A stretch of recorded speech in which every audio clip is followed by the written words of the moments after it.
tardes a todos. Arratsaldeon. Para mí un placer daros la bienvenida a esta sesión que vamos a celebrar esta tarde.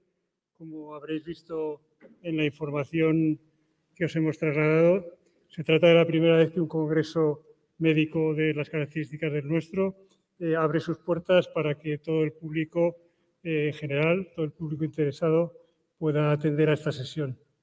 Habréis visto también que en general está distribuida o dividida a grandes rasgos en dos partes. Una primera parte en la que pretendemos informaros, daros una información actualizada sobre nuestras preocupaciones en torno a las lesiones del ligamento cruzado anterior, básicamente en mujeres, pero en general no es un apartado exclusivo, y que con esa información que os traslademos en la primera parte podamos pasar a una segunda, después de entrevistar a María, que es una jugadora de élite de baloncesto conocida de aquí por sobre sus impresiones, a abrir el turno de palabras y de preguntas en la que todos podáis interactuar. Incluso hay una conexión online que nos permitirá también recibir preguntas desde el exterior. Y pues agotaremos el tiempo mientras haya preguntas. Será el doctor Ángel Mas Ferrés quien dirigirá la moderación de la mesa y quien os irá presentando a cada uno de los integrantes de la misma e intervinientes. Muchas gracias. Luego nos vemos un poquito.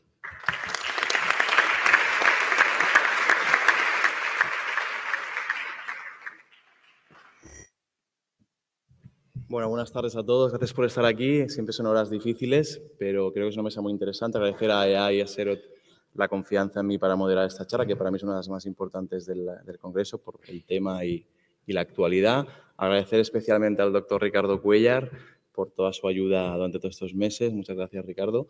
Y empezaremos a, si podéis poner también mi pequeña introducción, el por qué estamos aquí. Es decir, ese es el tema de la mesa, las lesiones en cruzados en mujeres. Es una nueva epidemia y lo que queremos es que los asistentes tengan guías de dónde estamos, hacia dónde vamos y qué podemos hacer sobre todo para prevenir y para tratarlas. Entonces, este es mi equipo con el que trabajo cada día, que tengo la suerte de trabajar.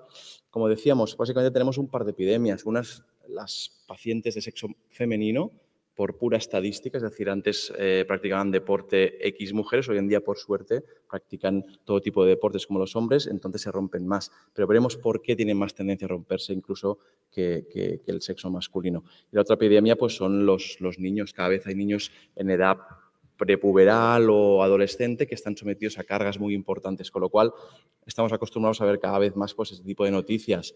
Chicos de 17 años en plena maduración esquelética con lesiones graves, otro chico de 17 años, pero ya cada vez más lo que vemos son deportistas de sexo femenino, obviamente, porque hacen el mismo tipo de deporte, con lesiones de gravedad,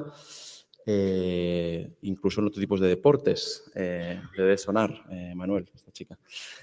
Con lo cual es una cosa que nos preocupa al mundo científico, a los clubes, a las federaciones, por el gran porcentaje de lesiones que estamos viendo. Si os fijáis y miramos en el PubMed, solo que pongamos búsqueda de ACL Female o ACL Women, veis que de forma exponencial los artículos de investigación han crecido especialmente en los últimos 10 años, porque es un tema que nos preocupa y queremos investigar qué podemos hacer, qué es lo mejor que podemos hacer para tratarlos y sobre todo para la prevención.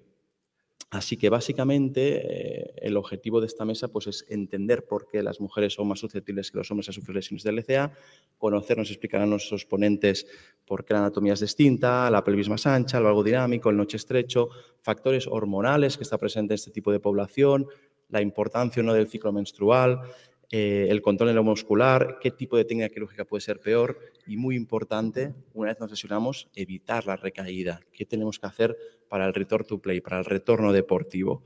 Y para esto nos vamos a basar en dos cosas. Una, en la medicina basada en la evidencia, como de otra manera. Tenemos gente muy contestada, muy científica. Vamos a hablar de artículos, no solo puramente los artículos, sino de qué explican esos artículos, que sean de calidad, que sean importantes y que tengamos una base sólida detrás. Y, cómo no, lo vamos a hacer con el mejor equipo de profesionales. El doctor José Luis Martín Aguacil, de Granada. Puedes subir un poquito la música, no pasa nada.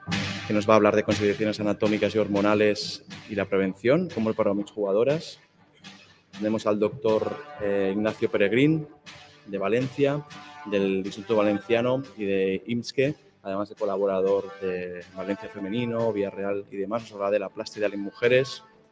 Tenemos al doctor Manuel Leyes Vence, nos va a hablar de cómo opera a las deportistas desde el punto de vista técnico, si es igual una profesional que una amateur, viene de Olimpia, Madrid. El doctor Abel Gómez Cáceres, que viene de Málaga, nos hablará de casos clínicos, si el sexo masculino o femenino es importante a la hora de tomar decisiones pre, peri y postoperatorias. Alex Ballester Forns, para mí una de las charlas también más importantes de la mesa, readaptador, fisioterapeuta de Barcelona, nos hablará de cómo y cuándo debe ser return to play, cuándo tienen que empezar a jugar estas jugadoras lesionadas. Contaremos con el doctor Asier Cuellar, de Policlínica Guipúzcoa, que nos va a ayudar en la parte del legado a la ciudad. Yo voy a actuar como moderador, como veis, de esta mesa, con lo cual al final nuestra alineación va a quedar formada por el doctor Alguacil bajo palos, con las bases, una defensa formada por Nevado y por Gómez, que nos van a sustentar un poquito el equipo desde atrás, con consideraciones importantes. Medio campo distribuyendo un poquito pues el doctor Cuellar y yo mismo, distribuyendo las preguntas, y en punta de ataque Alex Ballester y mi fichaje estrella, el doctor Leyes, también en punta de ataque. Dejaros después ya de estas bromas, el objetivo de esta mesa y en el futuro los próximos estudios que estamos haciendo y que vamos a publicar es para intentar ver cada vez menos estas imágenes, intentar verlas cada vez menos y que veamos cada vez más y disfrutemos más de este tipo de imágenes. Sin más, muchas gracias, eskerrik asko. Os dejo ya con el doctor Martín Alguacil para entrar ya en materia, que nos explicará las consideraciones anatómicas y hormonales y cómo podemos preparar y prevenir a las mujeres de este tipo de lesiones. Gracias.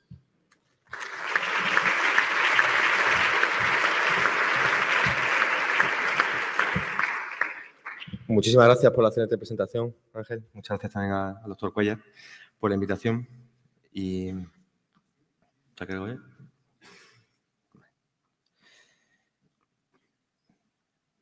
Parece que sí. Este pasado mes de noviembre era noticia que la esquiadora Lindsey Vonn volvía a la competición después de estar 5 años retirada, con 40 años, pero lo más llamativo, si leí el subtítulo de la noticia, es que volvía después de ponerse de una prótesis de rodilla, concretamente de una unicompartimental. Y no solo volvió, sino que lo hizo a lo grande. La última prueba del Campeonato del Mundo consiguió un histórico segundo puesto, una medalla de plata, y estas son las imágenes de ella que se escondió detrás del podio. Y según sus propias imágenes que compartió, sus propias palabras que compartió en redes, eran unas lágrimas de felicidad, de agradecimiento y de orgullo después de haber superado el calvario que llevaba con la rodilla y que precisamente se inició 12 años antes con una lesión de ligamento cruzado. Aquí vemos la lesión.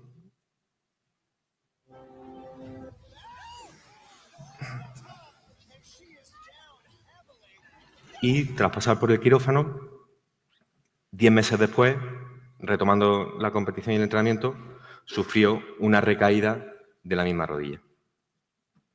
Y es que las mujeres no solo se rompen con mayor frecuencia, según la serie el riesgo se multiplica entre 2 y 6 veces en comparación con los hombres, sino que además tienen menos probabilidad de volver al nivel previo a la lesión, a la actividad antes que la lesión, anterior a la lesión, perdón.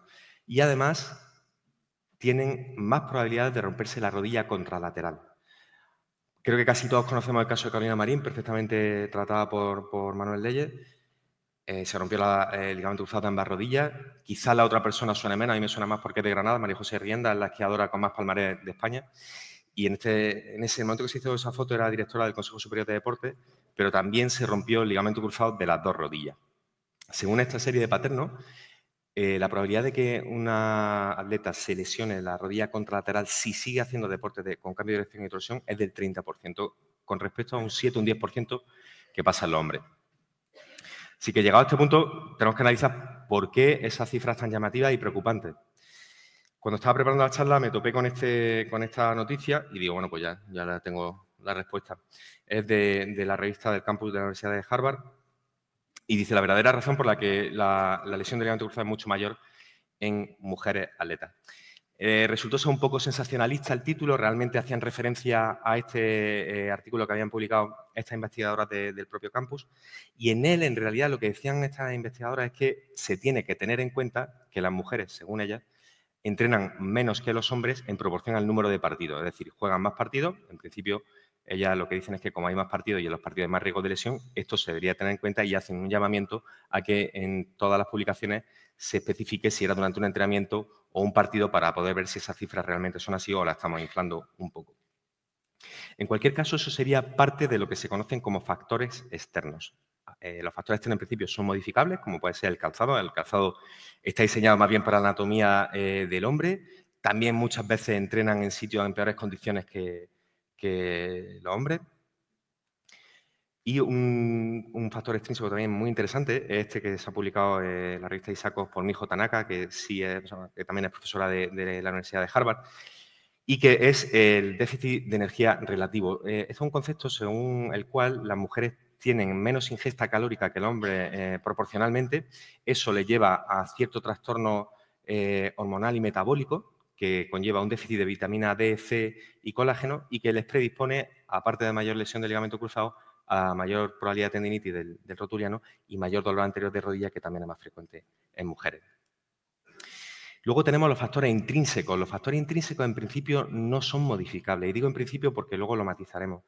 Tienen una pelvis más ancha, eso favorece el ángulo Q y valguiza la rodilla, y en principio favorece la lesión. También son más laxas, sabemos que son un factor de riesgo. Tienen una escotadura más estrecha, también más pendiente tibial. Son factores que ya conocemos que también predisponen. También tenemos factores intrínsecos hormonales. Durante el periodo de ovulación se producen picos de estrógeno y de relaxina. La relaxina es una hormona que el hombre no tenemos receptores, sirve para que durante el trabajo del parto se dilate el canal y se abra la sínfisis púbica, y se ha demostrado en estudios en animales que tanto la relaxina como los picos de estrógenos producen un efecto catabólico sobre los ligamentos, y esto puede explicar también el mayor porcentaje de lesión. Hasta hace relativamente poco no había una evidencia clara de que el uso de anticonceptivos pudiera mejorar la tasa, pero este trabajo, bastante interesante, publicado en enero en la revista Arthroscopy, nos dice que después de analizar 15 millones de americanas entre 15 y 35 años durante 13 años, se puede decir que el uso de anticonceptivos reduce el riesgo de lesión del ligamento cruzado, sobre todo en la franja de edad entre 20 y 30 años, y fundamentalmente con un tipo de anticonceptivos que son de progestina. Los anticonceptivos que combinan progestina y estrógeno no tienen tanta eficacia. Tenemos luego los factores intrínsecos neuromusculares. Las mujeres en general tienen un core menos fuerte, también tienen una musculatura aductora menos eficaz, menos fuerte, menos potente, que provoca o favorece el valgo dinámico, y tienen un peor reclutamiento en las fibras de isquio, de manera que el índice isquio-cuádriceps lo tienen peor que el hombre, y sabemos que los isquios son unos antagonistas de la traslación anterior de la tibia. Entonces, al tener un peor reclutamiento, pierden ese efecto protector de los isquiotibiales. Todo eso se traduce, entre otras cosas, en que recepcionan peor los saltos. Esto es lo que se conoce como stiff landing. Si os fijáis en esta chica, flexiona, hay poca flexión de tobillo y de cadera, y eso produce más estrés en la rodilla y, por tanto, en el ligamento. La buena noticia es que eso se puede entrenar. Ayer Rafa Arias hablaba sobre que quizá no somos todavía muy conscientes en España, o por lo menos hay poco entrenamiento de este tipo, sabiendo que esto puede reducir la tasa de lesión. Y aquí vemos cómo este entrenador está enseñando a que sus atletas reciban un salto y reciban con mayor implicación tanto del tobillo como de la cadera, quitando ese estrés al ligamento. ¿Y qué hacemos nosotros en el club, en el Granada? Pues realmente esto ya sobre todo el departamento de fisioterapia, y lo que hacemos es que en pretemporada se analizan todas las jugadoras, se hace una serie de pruebas de test dinámico y de test de fuerza, y se personaliza en función de los hallazgos de ese análisis un plan específico que se lleva a cabo durante toda la temporada, que es esta diapositiva me la han pasado las fisios del club. Y además hacemos se hace en el club un cuestionario wellness en el que se mide la fatiga, el sueño, daño muscular, estrés, humor, y si tienen el periodo o no. Y en base al score, si la puntuación tiene menos de 3, digamos que salta la alarma y se le comunica al entrenador, que normalmente trata de quitarle carga o de ponerla a lo mejor de comodín, pero de alguna manera se tiene en cuenta. Como conclusiones, las mujeres presentan un riesgo significativamente mayor de lesión del ligamento cruzado y es debido a factores intrínsecos no modificables, como son los anatómicos, a factores intrínsecos parcialmente modificables mediante el entrenamiento neuromuscular y la posibilidad de toma de anticonceptivos, y también debido a factores extrínsecos modificables mediante mejora en el calzado, en la superficie de entreno y en la nutrición. Muchísimas gracias.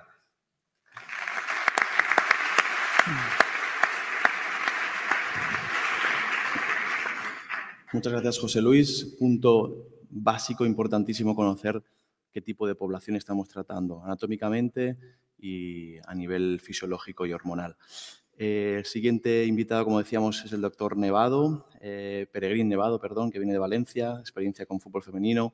Cuando quieras nos hablará Nacho Peregrín de cuál puede ser la plastia ideal en este tipo de pacientes.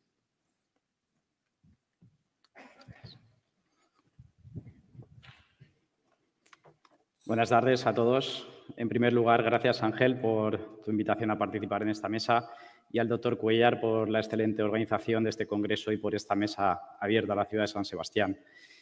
Bien, ante la pregunta de si existe un injerto ideal para todos, la respuesta creo que es clara y para mí es un no. Sabemos que el tratamiento de estas lesiones debe ser lo más individualizado posible y que cuando hablamos de una población deportiva femenina se están dando una serie de circunstancias como una edad joven, un nivel de actividad elevada y unas características anatómicas y biomecánicas que no solo, que las convierte en una población de riesgo no solo para la lesión, para sufrir una lesión del cruzado, sino para su recaída. Por lo tanto, me parece más adecuado y más interesante dirigir la palabra o la pregunta si existe una plastia ideal en nuestras atletas femeninas. Vamos a repasar algunas de las cuestiones que atañen a estas plastias y desde el punto de vista biomecánico sabemos que cualquiera de los injertos que utilizamos hoy en día van a superar tanto la rigidez como la resistencia a la rotura de un ligamento cruzado nativo y nos van a permitir desarrollar una vida normal, incluso deportiva, independientemente del sexo. Por lo tanto, esto es una ventaja de todas ellas.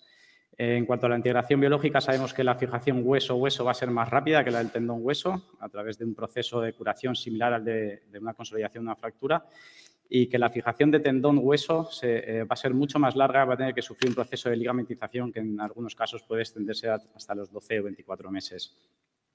Pero, ¿qué pasa si utilizo un injerto que lleve un extremo, un bloque óseo? Como el tendón cuadricipital, pues comparado con el isquiotibial parece ser que existe una mejor maduración de la plastia cuadricipital con taco óseo, al menos a los 6 meses, valorado con resonancia. Pero dado que esto solo ha sido estudiado de esta manera, yo no le conferiría esa ventaja de momento al cuadricipital, pero sí claramente al tendón de HTH. En cuanto a la laxitud, no existen diferencias significativas entre los diferentes tipos de injertos. Pero si miramos un poquito más de cerca al sexo femenino, parece ser que existe una mayor laxitud residual con el uso de isquiotibiales comparado con los hombres y que dentro de las mujeres va a existir una mayor laxitud de ese tendón isquiotibial comparado con un injerto HTH. Si comparamos el tendón cuadricipital directamente contra el isquiotibial, parece ser también que existe una cierta ventaja con el uso del tendón cuadricipital en cuanto a negativización de los test. Por lo tanto, el área de la laxitud le conferiría una ventaja al HTH y al tendón cuadricipital. La fuerza sabemos que es algo que se va a ir recuperando progresivamente durante todo el proceso rehabilitador. En algunos casos no se recupera al 100%, incluso a 24 meses. Y así como la fuerza extensora se va a recuperar en algún punto del proceso, independientemente del tipo de injerto, no ocurre lo mismo con la fuerza flexora, que en el caso de utilizar injerto isquiotibial puede incluso no recuperarse. Y esto en mujeres es más significativo porque además sabemos que dependen mucho más del cuádriceps y esto puede alterar el ratio isquiotibial-cuádriceps y con esas implicaciones biomecánicas que puede tener y de poner en riesgo la rodilla para sufrir una nueva lesión. Comparada con los hombres, las mujeres además van a tardar mucho más tiempo en recuperar la fuerza extensora y la fuerza flexora. No parece que existan diferencias significativas a 9 meses entre cuadricipital e isquiotibiales y, al menos en mi experiencia, sí que el uso del tendón cuadricipital lleva a que las mujeres tarden más tiempo en recuperar esa fuerza extensora. Por lo tanto, desde el punto de vista de fuerza, le conferiría ventaja a aquellos injertos del aparato extensor en esta población femenina. No parece que existan diferencias significativas en cuanto a resultados funcionales. De todas formas, esto no se ha valorado específicamente según sexo. Por lo tanto, dado que no existen diferencias entre ninguno, le aportaría una ventaja a todos. Pero sí que sabemos que el dolor anterior de rodilla, la morbilidad, es el hándicap del injerto HTH por los altos porcentajes de dolor en cara anterior de rodilla y para posiciones de arrodillarse. Y esto puede ser determinante a la hora de elegir el injerto, incluso en estas chicas, dependiendo, y en chicos también, dependiendo del tipo de deporte, si existe patología del aparato extensor previa o en determinados trabajos o costumbres sociales. Pues yo me hacía una pregunta cuando preparaba la charla y es si realmente este dolor anterior de rodilla tiene una repercusión funcional para el desarrollo de la actividad deportiva y parece ser que no. Sí que tenemos suficiente evidencia robusta de nivel 1 a favor de una menor morbilidad con el uso de isquiotibiales y tendón cuadricipital. Por lo tanto, en este área, ventaja para el isquiotibial y tendón cuadricipital. En cuanto al desarrollo de artrosis, diferentes series con diferentes porcentajes han asociado mayor desarrollo de artrosis con el uso de injerto HTH, pero no disponemos de datos a largo plazo en cuanto al uso de tendón cuadricipital en cirugía primaria de ligamento cruzado. Y llegamos quizá el principal criterio para seleccionar el tipo de injerto. Sabemos que de forma general y desde hace mucho tiempo que el HTH es el que menos tasa de rotura tiene. Y tenemos que el tendón cuadricipital se sitúa entre medias de este tendón HTH isquiotibial. Y si nos fijamos un poquito más en población femenina deportista menores de 25 años, la mayoría de los estudios demuestran una menor tasa de rotura en estas mujeres cuando utilizamos un injerto de HTH. Si comparamos el tendón cuadricipital con isquiotibial, podemos ver cómo el tendón cuadricipital efectivamente tiene menor tasa de rotura que el isquiotibial, igual que la contralateral, y en pacientes de alta demanda funcional. Es algo que en pacientes con menor demanda no se evidencia tanto. Y además, dentro de este estudio pues, se ponen en evidencia cómo la edad más joven y un nivel de actividad elevado son factores de riesgo. Por lo tanto, en este aspecto también de tasa de rotura, aportaría ventaja al HTH y al tendón cuadricipital. En cuanto al return to play, sabemos que ellas tienen menor return to play que los varones, pero no parece que esté relacionado directamente con la fuerza física, sino también por diferencias psicosociales en respuesta a la lesión. Las mujeres generalmente tienen más miedo a volver a sufrir una nueva lesión, una menor predisposición quizás a sufrir un daño de la integridad física. Entonces, el tipo de injerto no me parece tan determinante y no le daría la ventaja a ninguno de ellos. Llegados a este punto, a mi parecer, tendríamos un empate técnico entre el HTH y el tendón cuadricipital, pero a favor de los isquios también hay que decir que el tamaño del injerto importa. A día de hoy tenemos diferentes técnicas para incrementar el grosor de nuestras plastias y se ha establecido como 8 milímetros el punto de corte para disminuir este riesgo, sobre todo si añadimos refuerzos extraarticulares que aumentan la supervivencia con menor tasas de revisiones sin aumentar el riesgo de complicaciones, y esto se ha visto también que es mejor que realizar un HTH aislado, sobre todo en pacientes menores de 20 años. Así que precaución, cuidado, porque quizá en estas pacientes estaría muy recomendado realizar estos procedimientos extraarticulares, y digo quizá porque no solo la cirugía importa, hay otros determinantes importantes quizá más importantes aún que el tipo de injerto que juegan un papel en la recuperación y en el return to play de estas pacientes. Y lo triste a día de hoy es que todavía faltan muchos estudios clínicos que comparen estos injertos o que se centren más en nuestras mujeres atletas. Para llevar a casa, simplemente no existe, que sepáis, no existe una evidencia de superioridad de un injerto respecto a otro en términos funcionales. Ninguno va a hacer que corramos más, que saltemos más, que rindamos mejor en el terreno de juego. Que la selección del injerto debe ser lo más individualizada posible El HTH sigue siendo el gol estándar con mayor evidencia en cuanto a estabilidad y menor tasa de rotura, pero que el isquio pues, puede ser una opción igualmente válida siempre y cuando haya un grosor mínimo y se asocien procedimientos extraarticulares. Quadripital, resultados esperanzadores, comparables al HTH y con una menor tasa de morbilidad y para mí, quizá en población femenina deportista y sobre todo menores de 25 años, el HTH y posiblemente el quad sean los más recomendados. Muchas gracias.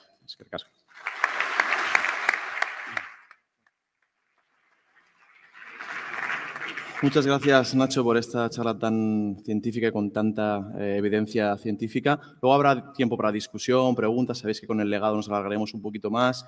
Incluso los asistentes que estáis, que no son del mundo científico, podemos también incidir en temas menos específicos desde el punto de vista de medicina.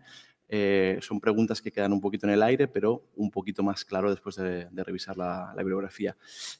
Pasamos ahora al doctor Leyes, de Olimpia Madrid, que nos va a hablar un poquito más desde el punto de vista de técnica quirúrgica, con esta charla en que vamos a ver si opera igual a una deportista profesional que amateur y qué tipo de técnica utiliza. Cuando quieras, Manolo, gracias. Buenas tardes a todos. En primer lugar, gracias por la invitación y mi más sincera enhorabuena a Ricardo Cuéllar por la organización. Yo voy a hablaros de la técnica quirúrgica, qué hacer con una mujer que se rompe el cruzado, ya sea amateur o deportista profesional.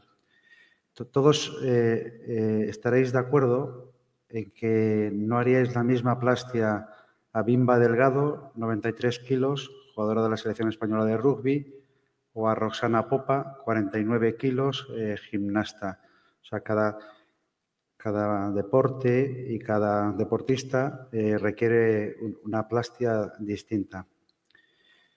Esta es una encuesta muy interesante que se hizo en la Universidad de Calgary. Preguntaron a 514 cirujanos de la Sociedad Americana de Sports Medicine cuáles son los criterios fundamentales que utilizan ellos para escoger la plastia. El número 1 fue la edad, tipo de deporte, el número 2. Curiosamente, lo que el paciente prefería no es tan importante, no le dieron. Y después, la formación del cirujano. Es más difícil hacer un cuadricipital o un HTH que un semitendinoso recto interno. Aquellos que tenían una formación específica en Sports Medicine eran más proclives a hacer HTH o cuadricipital frente a los otros. Edad. 2 jugadoras del primer equipo del Real Madrid, las dos importantes, se rompen el cruzado en la misma temporada. Carla Camacho, 20 años, Caroline Weir, 29.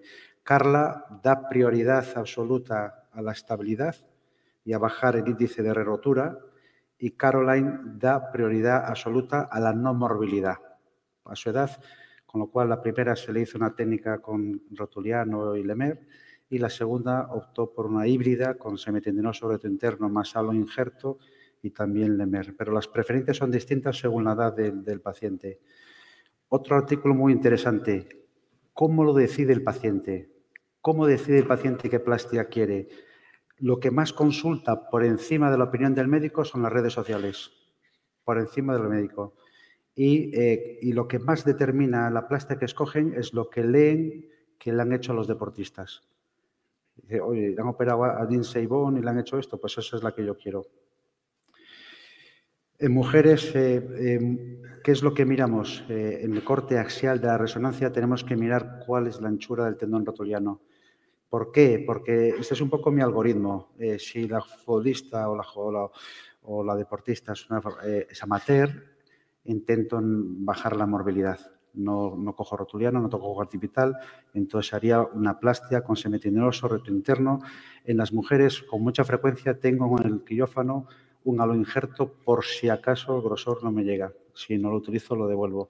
Y le asocio una plastia extraarticular en función de la inestabilidad rotacional, del valvo, del recurvato, de 1000 cosas. Mientras que en el profesional la plastia extraarticular 100%, o sea, es muy raro que no hagas una plastia extraarticular en un profesional, y después decido la técnica en función de la anchura del tendón rotoliano. Si es mayor de 30 milímetros, para mí es la misma técnica que para el varón. Utilizo un HTH y le saco una tira pues, mínimo de 10 milímetros. Si el tendón no me da y le voy a debilitar demasiado el tendón, entonces iría a un cuadricipital y, como he dicho antes, siempre con este articular. Entonces, técnica de elección futbolista profesional mujer, HTH, 10 milímetros, pues, tradicional, fresado desde portal anteromedial accesorio, doble fijación arriba y abajo y tenodesis 100%. Esto, bueno, lo sabemos todos, cómo lo haríamos. Fijación con tornillos interferenciales lo más cercanos a la articulación para que la plastia sea más corta, la máxima longitud posible del tornillo. Doble fijación tibial. En la tibia fijo con una sutura a través de un puente transóseo y lo anudo en la trinchera que queda en el defecto que hemos creado al sacar la pastilla tibial. No me gasto ningún implante. Y arriba tampoco me gasto ningún implante. Hago una doble fijación utilizando los hilos que salen de la pastilla de HTH. Los suturo con los hilos con los que fijo la plastia articular. Como ya bien han comentado los ponentes previos, la tasa de rotura y de rotura es enorme. Estas dos deportistas, las dos, tanto Alejandra Salazar como Carolina Marín, las dos número 1 del mundo en su deporte, las dos se han roto las dos rodillas, incluso Carolina se ha roto las dos rodillas y la plastia que le habían hecho en una de ellas. En la literatura, ya está comentado, en la Universidad de Linköping hicieron un estudio donde un 42% de las mujeres volvían a romperse el cruzado. Son datos terribles. En la Universidad de San Diego, menos de la mitad volvían al nivel de actividad deportiva previo. Estas eran mujeres adolescentes con fisis cerradas. Una de cada tres se lo volvió a romper y menos de la mitad volvieron a hacer deporte. También ha sido comentado previamente el problema de la recuperación del cuádriceps. Y eso nos ocurre con frecuencia en mujeres cuando cogemos el tendón cuadricipital. Y es uno de los motivos por los que también tardan más en volver a la competición, porque tardan mucho más que los hombres en recuperar la fuerza del tendón cuadricipital. Este articular, obviamente, hay muchos estudios que nos demuestran que disminuye el riesgo de rotura y en las mujeres lo hacemos siempre. La técnica, yo prefiero hacer una reconstrucción del EMER que una reconstrucción del anterolateral. Saco una tira cada vez más ancha. Me da igual que no pueda cerrarla después. Si lo cierras, si le das mucha constricción, acaban haciendo un dolor alrededor de la cintilla. Y lo que he cambiado es que no hago túnel, ya no lo fijo nunca con tornillo interferencial. Me evito el peligro de que haya confluencia de túneles y también, sobre todo, el peligro de romper la plastia contra el borde del túnel al meter el tornillo interferencial. Entonces, lo que hago es utilizar un anclaje de 5,5 o 6,5, dependiendo de la densidad del hueso. Y después también tiene la ventaja de que tú puedes marcar en extensión dónde coincidiría la entrada de la plastia en el túnel femoral, lo marcas en el tendón y después haces un pull-out y lo puedes fijar en flexión viendo perfectamente. Te aseguras que no le provocas un déficit de extensión. Con respecto a la vuelta al deporte, pues claramente más lenta. Hay un estudio realizado en la Universidad de Roma, en la Sapienza, que revisaron mujeres operadas en la Champions y hombres operados en la Champions. La vuelta a la competición en las mujeres fue de 300 días, 10 meses de media, mujeres élite, y en los varones pues unos 8 meses, 240, o por lo menos 2 meses más tarde más las mujeres. ¿Cuáles son los mensajes que os daría? Si tiene un tendón grande, para mí es igual que un varón. El deportista de élite estamos hablando, igual que un varón. Si tiene un fascículo intacto, obviamente cambia la técnica. Hay que intentar preservarlo y utilizar otra técnica.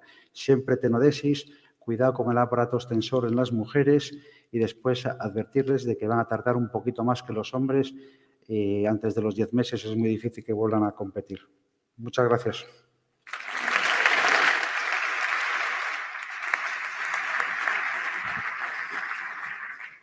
Muchas gracias, Manuel Leyes. Excelente charla, como siempre. Damos paso ahora al doctor Gómez Cáceres, que se encarga de cuidar y mimar a las deportistas de la comunidad andaluza y nos va a poner ejemplos reales, con casos clínicos de pacientes reales, para ver cómo lo orienta él desde el punto de vista del tratamiento, de la exploración o hasta del diagnóstico. Gracias, Abel. Muchas gracias, Ángel. Gracias al doctor Cuellar por la organización de la mesa. Yo voy a intentar ser muy práctico y además de contaros los casos clínicos, daros algunos detalles sobre el manejo que yo tengo cuando recibo en la consulta a una chica con lesión del ligamento cruzado anterior o sospecha del mismo. Y es que, como sabemos, las mujeres deportistas, en comparación con los varones, tienen unos resultados inferiores tanto en la percepción subjetiva que ellas tienen durante el proceso como en los resultados objetivos de vuelta al deporte, en comparación con los hombres deportistas, tanto a corto plazo como a medio plazo. Y es que mientras que los varones tienen más uniformidad en las extremidades inferiores, en las chicas contamos con mayor presencia de valgo, mayor presencia de recurvatum, mayor lasitud articular, compiten generalmente con un índice de masa corporal algo más elevado que los varones del mismo deporte. Y creo que estos factores los tenemos que tener en cuenta luego a la hora de reconstruir el ligamento cruzado anterior. ¿Y qué es lo que podemos hacer nosotros diferente en cuanto a una reconstrucción u otra? Pues bueno, la elección de la plastia, el realizar o no el refuerzo extraarticular, el tipo de tratamiento que le hacemos a las lesiones asociadas y la técnica quirúrgica en sí mismo. Ya el doctor Peregrín ha explicado perfectamente los tipos de plastia que tenemos. Dos consideraciones, cuidado con los isquiotibiales porque sabemos que tienen menor grosor y menor longitud en las niñas que los varones, por lo que puede ser dificultoso encontrar una plastia de calidad. Y en estas chicas que generalmente se asocian la dualidad de valgo y recurvatum, mi elección preferencial son las plastias más anteriores, como pueden ser el HTH o el cuádriceps con pastilla ósea.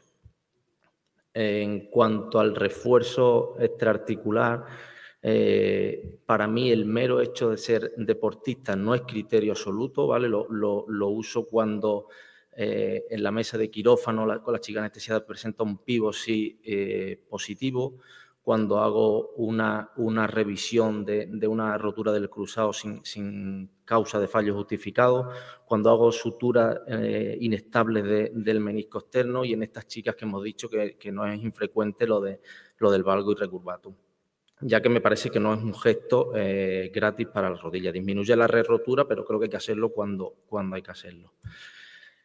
Así, a relación de todo esto, el caso clínico es una chica de 22 años, jugadora de profesional internacional de fútbol, que se lesiona en 2022 de una lesión del ligamento cruzado anterior y el menisco interno.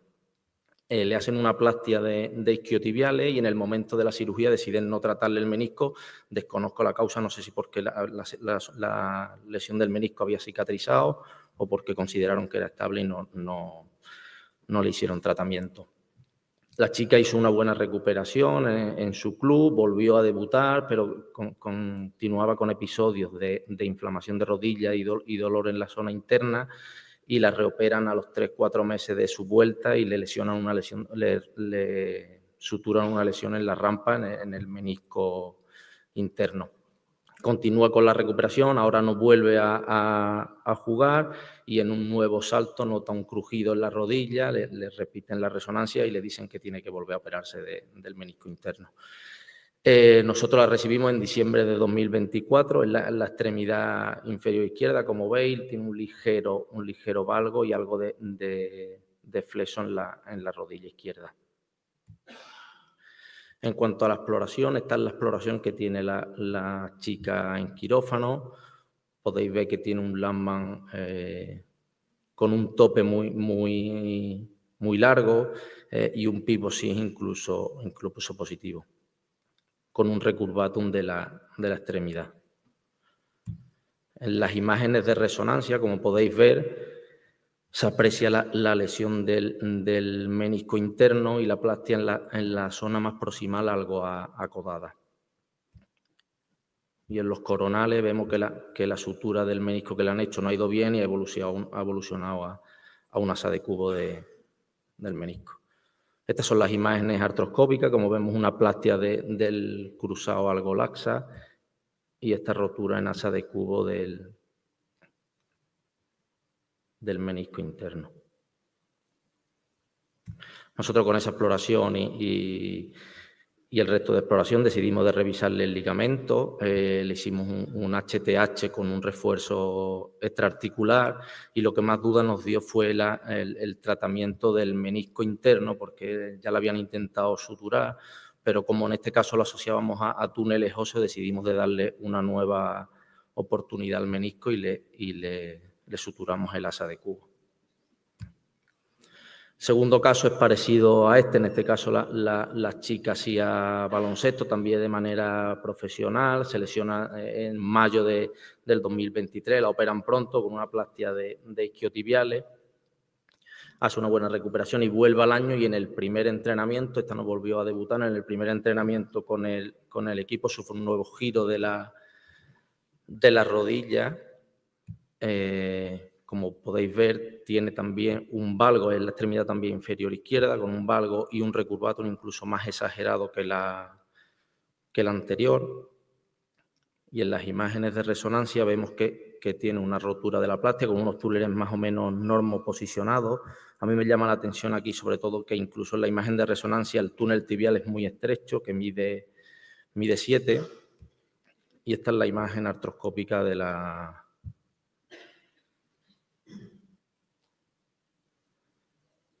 rotura. Igual que el caso anterior, decidimos de revisar el ligamento con una plastia de HTH y un refuerzo articular de tipo Lemer. Como conclusión, y si hay que llevarse algo sobre todo de estos dos casos clínicos, que mi preferencia sobre todo en las chicas que presentan valgo y recurvatum, que suelen tener esa asociación, mi plastia de lesiones es las plastias anteriores, como pueden ser el HTH o el tendón del cuádriceps. Muchas gracias.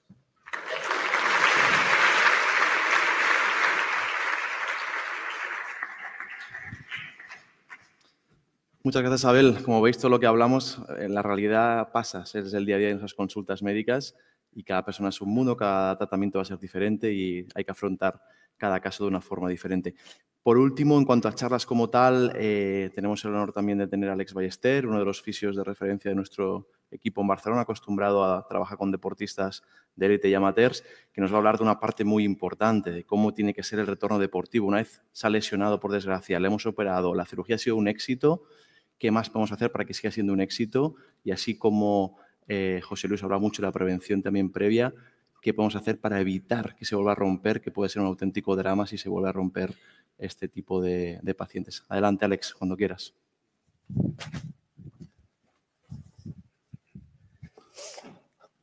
Bueno, muchas gracias a la organización, al doctor Ricardo Cuellar por la invitación y en especial a Àngels Masferrer.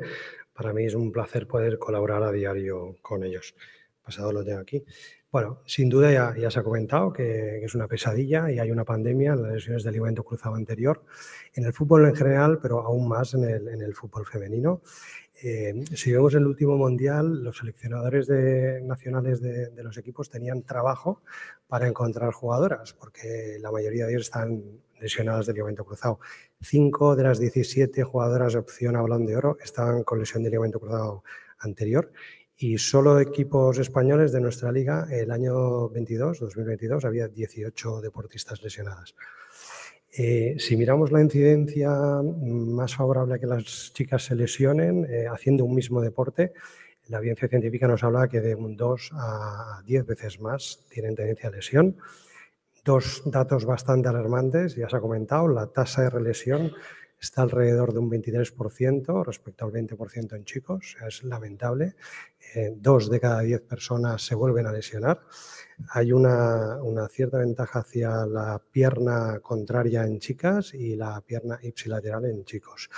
Otro dato alarmante es la alta incidencia al return to play, que es muy bajita.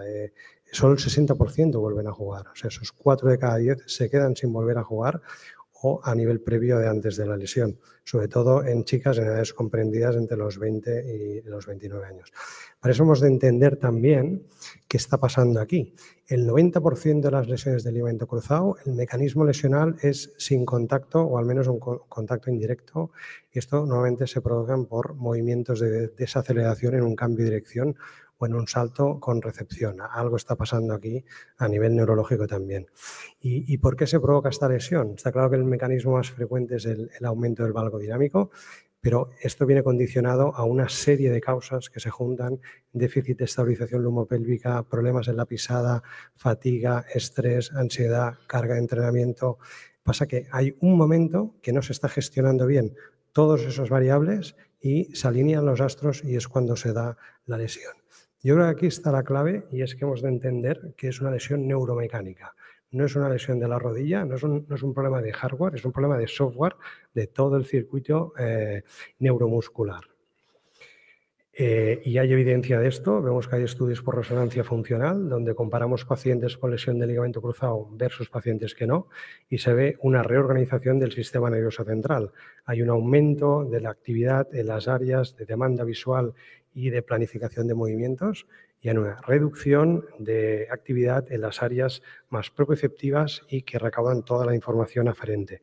Esto nos tiene que hacer pensar que hemos de enfocar un poquito la rehabilitación en reaprender y reprogramar un poco el sistema, y hemos de intentar introducir no solo actividades de fuerza y entrenamiento de fuerza, sino entrenamiento neurocognitivo, entrenamientos de foco externo donde el paciente esté pensando en otras cosas a la vez que está haciendo ejercicio, entrenamientos con multitarea que se asemeja más al contexto deportivo y, sobre todo, muy consciente de introducir todo ese entrenamiento más neurocognitivo.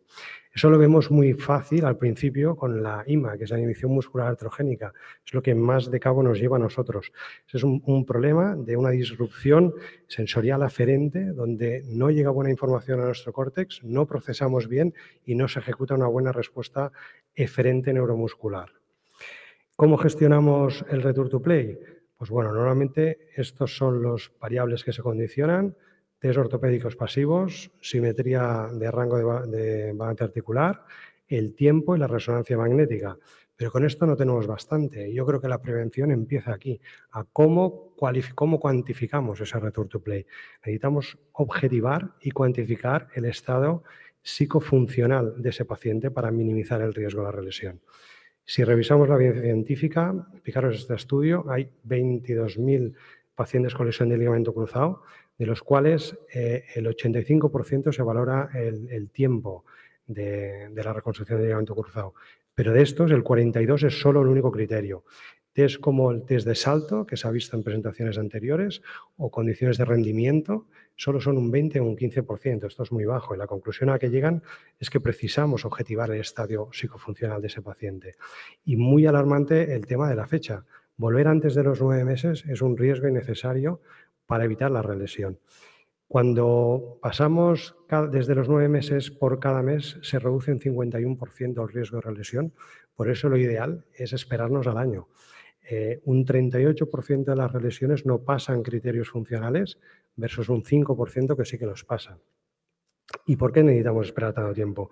Este estudio es muy interesante, analiza 18 temporadas de ligas profesionales de UEFA, 120 lesiones de ligamento cruzado. Las que vuelven antes de los 9 meses, un 20% se relesionan. Los que vuelven después de los 9 meses, un 0% se relesionan. O sea que ya queda bastante claro que la fecha de antes de los 9 meses no es lo más correcto. Y en estudios que nos hablan concretamente en mujeres, un poco lo mismo. Habla de que antes eran los 6-7 meses, volver antes de los 9 para un deportista profesional no sería la mejor indicación. Muy importante respetar el proceso de integración de la plastia, es un proceso biológico, y el proceso de adaptaciones neuromecánicas. Esa desconexión que hay, tenemos que esperar un tiempo, es una lesión neurológica. Iniciar rápido el return to running, cambios de dirección, pliometría, por muy bien que se sienta el deportista, es un riesgo a que haya una lesión pronta. Y la fuerza no es una variable significativa para dejar volver al paciente antes. Incluso tenemos estudios que nos dicen que una simetría muscular de cuádriceps 6 meses después de una lesión de ligamento cruzado es un índice de factor de relesión. El paciente se confía, vuelve antes, no están esas adaptaciones neuromecánicas establecidas, no se está respetando el tiempo de integración de la plastia y se vuelven a lesionar. Entonces, ¿qué es lo que hacemos? Bueno, pues aparte de lo que hemos mencionado, tenemos que hacer unos criterios activos donde valoremos ese sistema neuromuscular. Valoramos test psicofuncionales, valoramos el reclutamiento neuromuscular por electromiografía, test de fuerza, test de estabilidad, test de saltos y calidad de saltos de recepción y test de agilidad. Aquí tenemos una paciente, el doctor Monjao, 18 años, operada en un ligamento cruzado anterior, plastia cuadricipital, sutura meniscal, tenodesis lateral. Al año le hicimos en la valoración return to play, que es lo que solemos hacer con nuestros pacientes. Vemos que es una paciente que hace una actividad que se llama Fit Kit, que sería parecido a lo que es una cheerleader. Primero, cuestionario funcional, todo el mundo lo conoce, en IKDC, tiene que dar una puntuación mayor de 90. Este test es muy importante, lo deberían pasar todos los pacientes con cirugía de cruzado anterior. Es un test que nos objetiva la percepción subjetiva de miedo, inseguridad y aprensión a la relesión. Y la evidencia nos dice que si todos los test los pasa y este no debería volver al return to play hasta que el paciente no tenga seguridad en sí mismo. Luego valoramos las simetrías de flexión y extensión. En la simetría de flexión se nos permite un 10% de diferencia. Hemos de valorar si hay una lesión meniscal asociada y para la extensión de rodilla tiene que ser al 100%. Estudios nos hablan de que el 30% de las artrosis 20 años después de la reconstrucción son condicionadas a la edad de la cirugía, a si hay una menistectomía asociada y si hay un déficit de extensión. Simetría muscular, importante valorar, cuádriceps isquios. Paciente no deportista profesional se le tolera un 20%, paciente deportista se le tolera hasta un 10%. Pero para mí es muy importante el ratio isquio-cuádriceps. El isquio es el que va a frenar la traslación anterior y tiene que haber una equivalencia. Está entre un 60 y un 70%. La electromiografía de superficie es la única prueba que tenemos para cuantificar el reclutamiento neuromuscular. Todos los centros de fisioterapia deberían trabajar con esta herramienta. Vemos aquí porque nos permite contextualizar con ejercicios funcionales cómo se está comportando ese músculo. No si es fuerte, sino cómo se recluta. Diferentes ejercicios. Vemos, aquí comparamos vasto medial, vasto lateral, el azul con el naranja. Vemos que hay una ligera inhibición para el naranja en la pierna lesionada. Bueno, diferentes tests. En isquiotibiales vemos que hay un aumento del reclutamiento neuromuscular. Eso, si queréis, luego nos extendemos con el tema. Test de calidad de recepción del salto, que no haya compensaciones en un plano frontal ni en un plano sagital. Un test de salto vertical, tiene que haber una diferencia no mayor a un 15%. Y los hop test, que ya lo hemos visto antes, son test de salto horizontal, donde valoramos no solo la cantidad de salto, sino la calidad del mismo. Y hacemos, por último, un test de cambio de dirección, aceleración y frenada. Importante que esté por debajo de los 11 segundos. Este es el informe que nosotros le damos al paciente y le mandamos al médico, con descripción por cada prueba, fácil de interpretar, verde bien, rojo está mal. Y para finalizar, no quiero extenderme más, importante entender y enfocar la lesión del ligamento cruzado como una disfunción compleja y neuromecánica, que la toma de decisión del return to play tiene que ser multidisciplinar entre el fisio, readaptador y sobre todo con el médico, respetar tiempo biológico de integración de plastia y adaptaciones neuromecánicas, 9 meses como mínimo un deportista profesional. Si no te ganas la vida con el deporte, ideal esperar un año, solo si cumples los criterios funcionales, que el return to play antes de los 9 meses, riesgo elevado de lesión de la misma pierna o la contraria, y que debemos evaluar los criterios psicoemocionales y funcio-neurocognitivos para el return to play. Muchas gracias.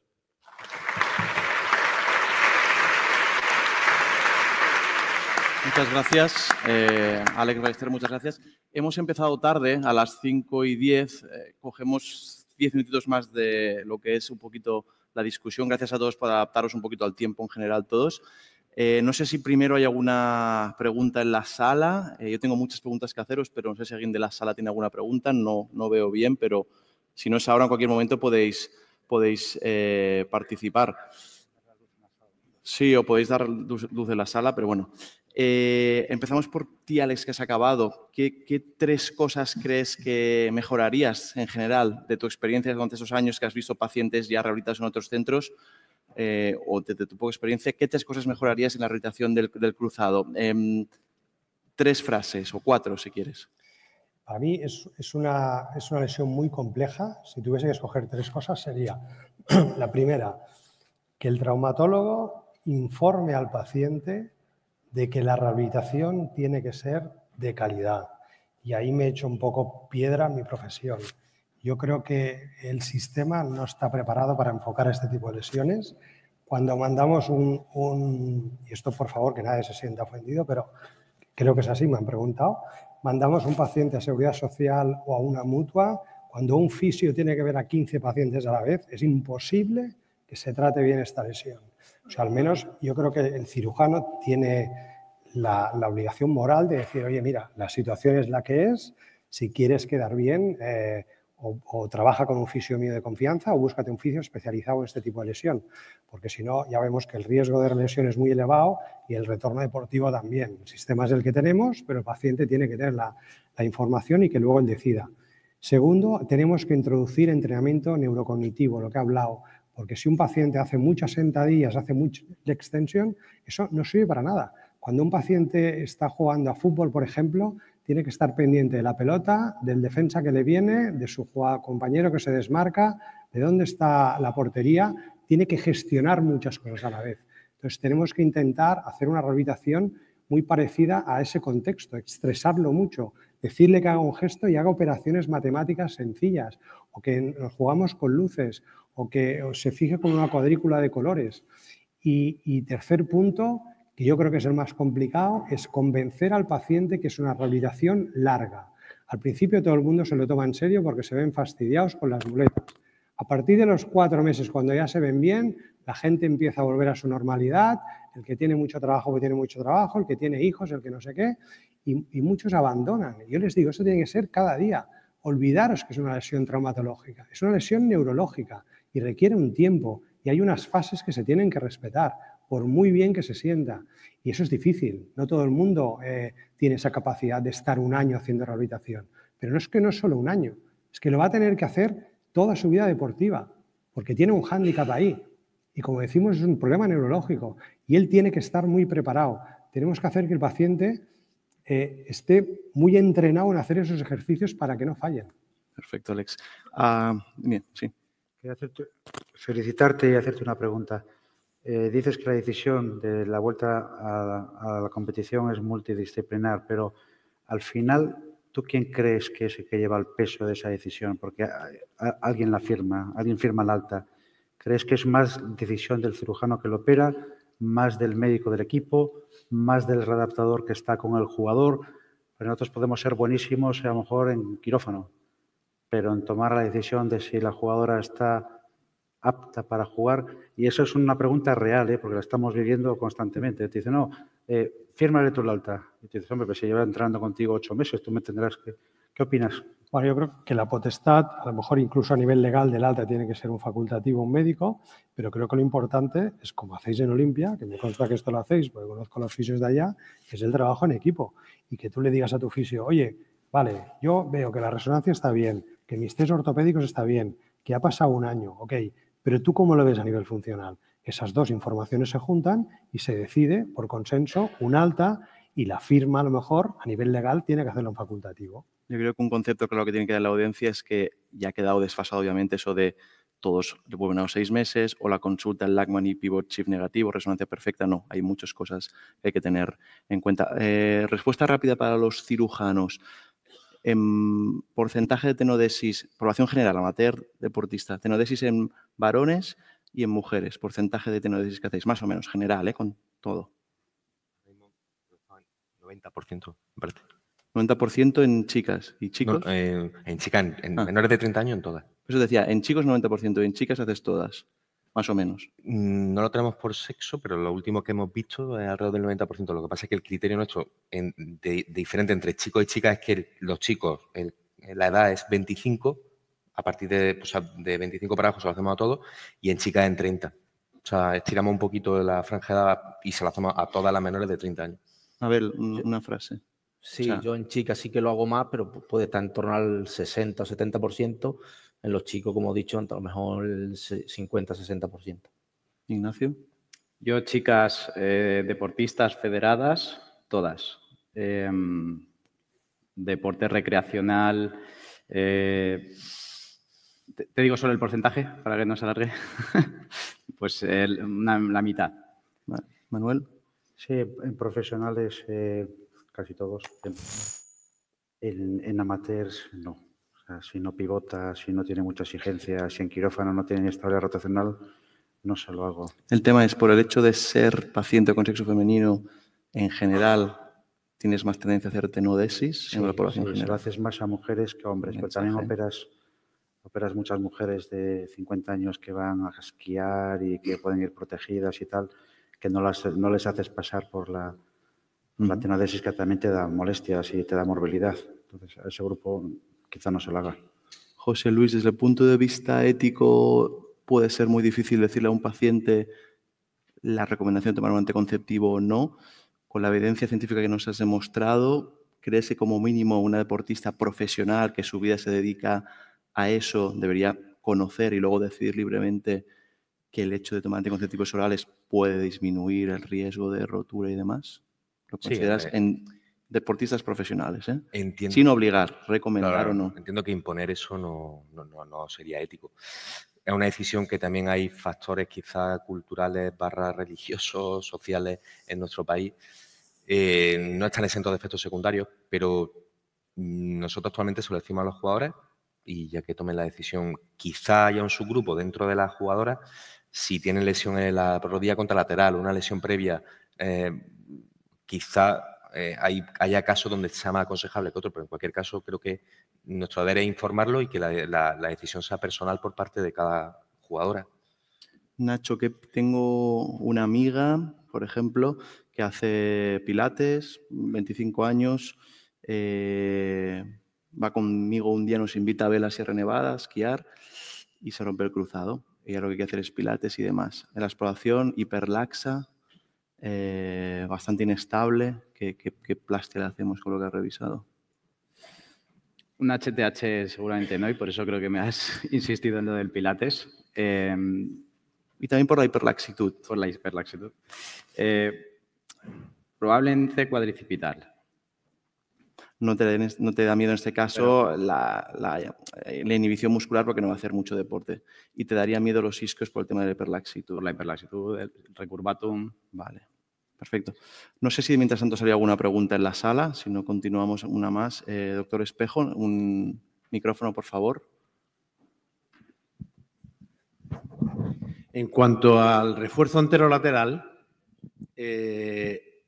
yo me quedé con una frase hace ya unos años en un congreso de ISACOS de Andrea Ferretti, italiano, que en su presentación final decía el refuerzo anterolateral, ¿por qué no?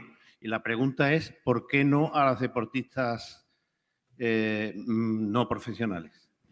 Creo que va un poco más dirigida a Manuel. O sea, si la deportista amateur tiene un pivote claro y tiene factores de riesgo, entonces tiene recurvatum, tiene menestectomía lateral o tiene un pivote claro, se lo haría. Pero es importante saber que no es gratis. O sea, el refuerzo anterolateral, pues a veces tiene su morbilidad, no es infrecuente que hagan hematomas en la zona, no es infrecuente que haga una cicatriz que les moleste, cosméticamente les molesta, les cuesta un poquito más ganar la flexión y la extensión. Entonces, si la demanda funcional es muy baja y en quirófano tú no objetivas una inestabilidad rotacional clara, pues posiblemente no le haga falta. O una esquiadora de 60 años, muy amateur, ¿Te plantearías en algún caso, aunque sea mujer, más riesgo de rotura, un aloinjerto en este tipo de población? Incluso me plantearía tratamiento conservador. O una tenodesis aislada, por ejemplo. Hay muchas esquiadoras que con una ortesis están esquiando sin cirugía de cruzado. Nuestro jefe de radiología es un esquiador muy bueno y tiene el cruzado roto desde hace 15 años y esquía perfecto y la rodilla está bien con un cruzado roto. Pasamos de Alejandro Espejo Baena a Alejandro Espejo Reina. ¿Sí? Que yo en este caso de la pregunta, ¿no? También las chicas que no son profesionales, una gran mayoría luego no vuelven a hacer ese deporte que practican con tanta asiduidad. Entonces, una paciente una rodilla que no pivota, que solamente tiene una inestabilidad antero-posterior, yo creo que ahí en ese caso, con hacerle una plastia del ligamento y dejarle la rodilla estable, creo que no es suficiente. Gracias. Alejandro. La pregunta va un poco dirigida también a eso. A lo mejor una paciente que no va a hacer una actividad física de alta demanda, que no pivota, lo mismo no hay que tocarla. Entonces, si vamos a meternos a operarla porque tiene una sensación de inestabilidad clara, porque pivota, porque tiene factores de riesgo, quizá lo del refuerzo anterolateral aumentaría un poco ese porcentaje y quizá en esas pacientes que no van a tener esa actividad y que no tienen esa sensación de inestabilidad o que no tienen esa lasitud rotacional, a lo mejor no tenemos que operarla. No sé qué opináis al respecto. Sí, puede ser, te entiendo el razonamiento, pero piensa que los que llevamos ya mucho tiempo haciendo cruzados, el refuerzo anterolateral y la plastia articular se ha puesto de moda en los últimos años, pero hemos operado miles de pacientes sin refuerzo anterolateral que no han ido mal. Me refiero a gente que no pivotaba o que no tenía gran... Entonces, ahora hemos pasado de no hacerlo nunca a 100%.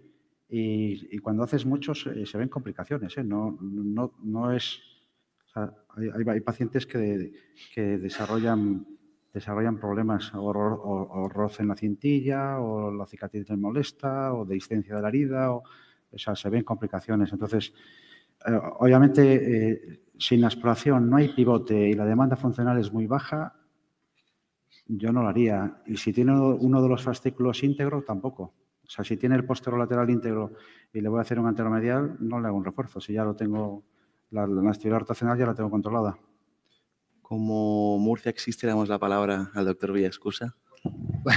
Voy a introducir dos temas que no habéis tocado, pero yo creo que pueden ser interesantes. Primero, probablemente en pacientes de baja demanda funcional, un Sherman 1, tendríais a hacerle una reparación meniscal, una reparación del ligamento cruzado anterior. Dos. ¿Puedes volver a repetir la pregunta? En pacientes con Sherman 1 con una desinserción proximal del ligamento cruzado anterior, baja demanda funcional, ¿por qué no hacerle una reparación del ligamento cruzado anterior? Primera pregunta. Segunda pregunta.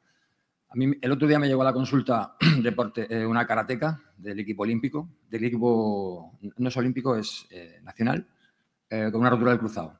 Me llegó, la exploro, la valoro, hace una resonancia, tiene el cruzado roto, una desinserción y me llega a la semana con el método Gross. Entonces me interesaría poner también en relieve deportista de alto impacto y que se le trata con un método de Gross. Entonces he puesto dos puntos de relieve. Primer punto, baja demanda funcional con desinserción proximal. Valorarías una reparación. Dos, deportista de alto impacto, método Gross. Manuel, si quieres una frase y media de cada respuesta. O sea, en la karateca que tú planteas, que además es una karateca de alto nivel, yo no lo haría. Yo tampoco. No lo haría. Va a estar 3-4 meses como fracase. De hecho, ya va muy justa de tiempos. Yo le planteé cirugía. De momento, le dijeron que no. Sí, pero... O sea, yo estoy de acuerdo contigo, Manolo. Yo no lo haría. ¿Alguien de los que estáis aquí quirúrgicos o habéis visto rehabilitar gente con el método Cross últimamente? Una paciente. Una vez. Yo es que creo que se ha puesto de moda. Yo tengo un caso que fue también, era hija de un médico y entonces se informó y tal, y ya me vino con el tema y mira, quiero, digo, pues vale, así veo cómo te va. Y le hicimos la resonancia y no la había cicatrizado. Es verdad que es un solo caso, pero esta cumplía los plazos porque era de odontóloga, se hizo la resonancia a los 3 o 4 días, tenía el yeso puesto. Lógicamente, con un caso, pues la revisión a la media, ¿no? Pero Abel, yo creo que en un paciente con baja demanda, sin lesiones asociadas, en ese caso lo puede probar, pero en una paciente deportista creo que no tiene cabida. Tiene mundial en octubre. ¿Tiene? Tiene mundial en octubre, quería llegar al mundial. Nacho. Vale, yo en cuanto a la primera pregunta de la reparación directa en una paciente baja demanda, sí, ¿por qué no? Sí es agudo. Y en cuanto al protocolo CROSS, yo creo que es algo que también se ha puesto muy de moda gracias a las redes sociales, pero que creo que necesita mucha más investigación. No puede ser que de un único artículo con una N bastante pequeña y una calidad metodológica cuestionable se saquen esas conclusiones y se dé ese boom. Creo que hay que ser un poquito más precavidos y me parece que es una puerta abierta a seguir investigando, ¿por qué no? Nos gusta operar, pero también nos gusta ayudar sin operar. Entonces, doctor Cuéllar.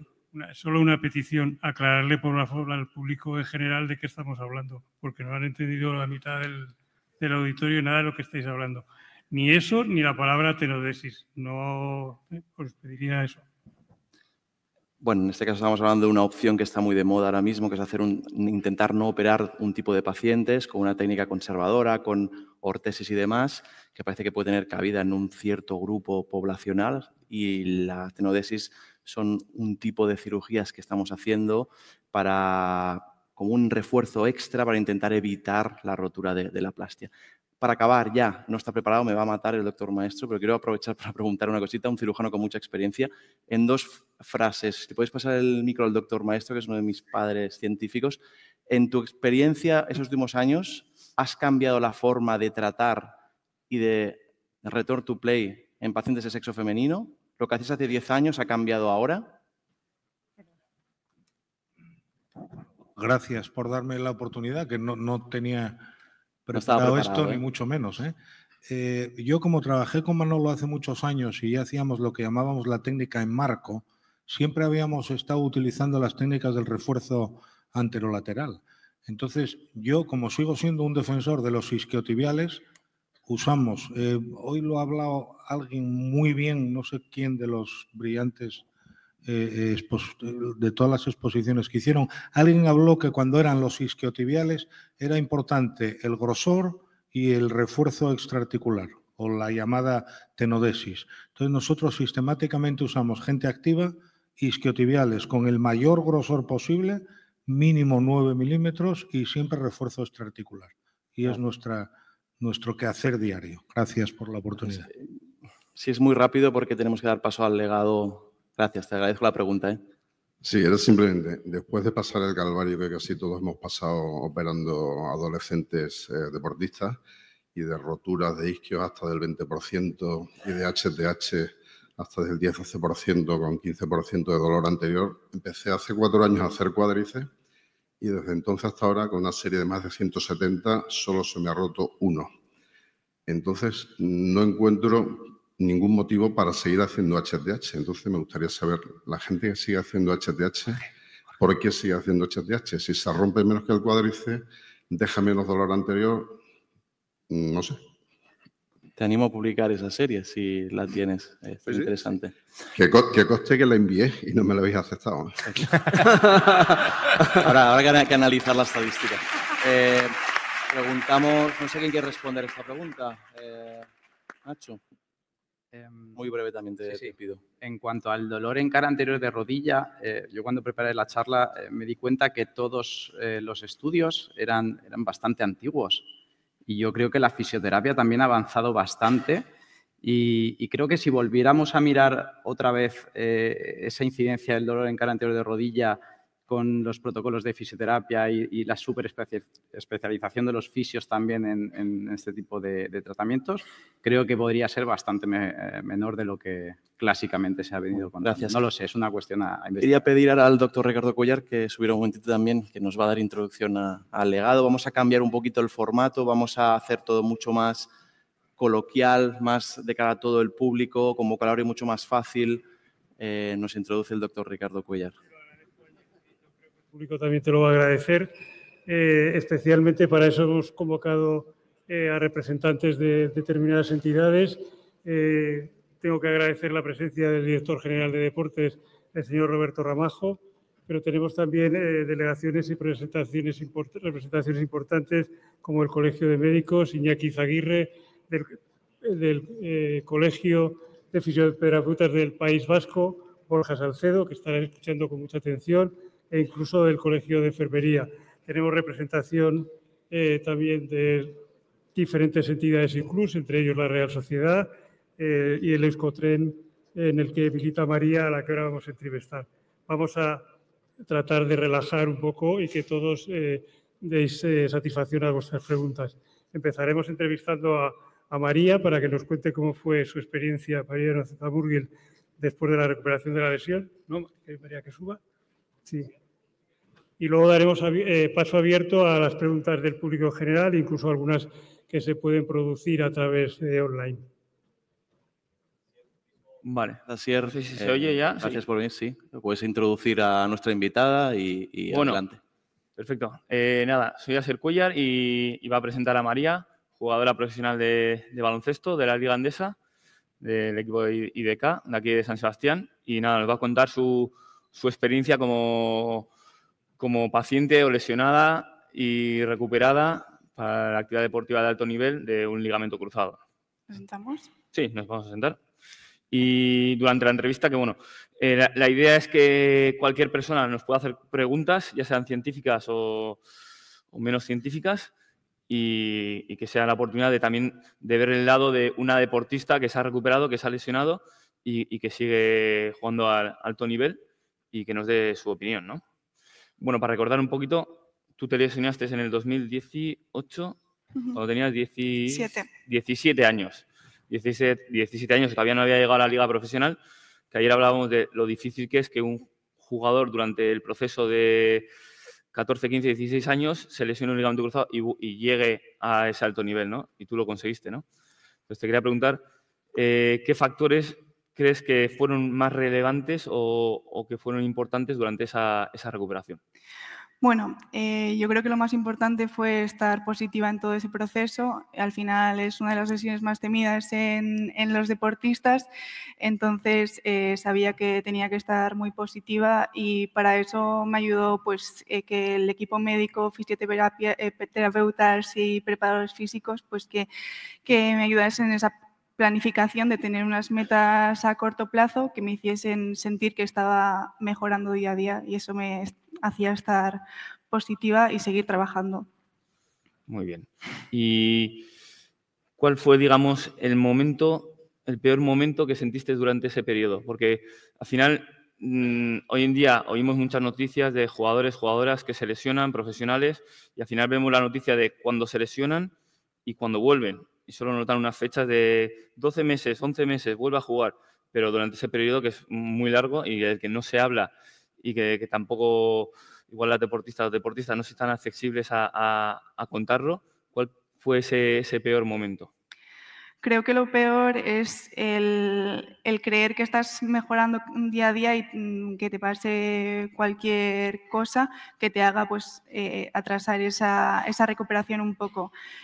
Al final, pues eso es un proceso muy largo de mejorar día a día y yo creo que es eso.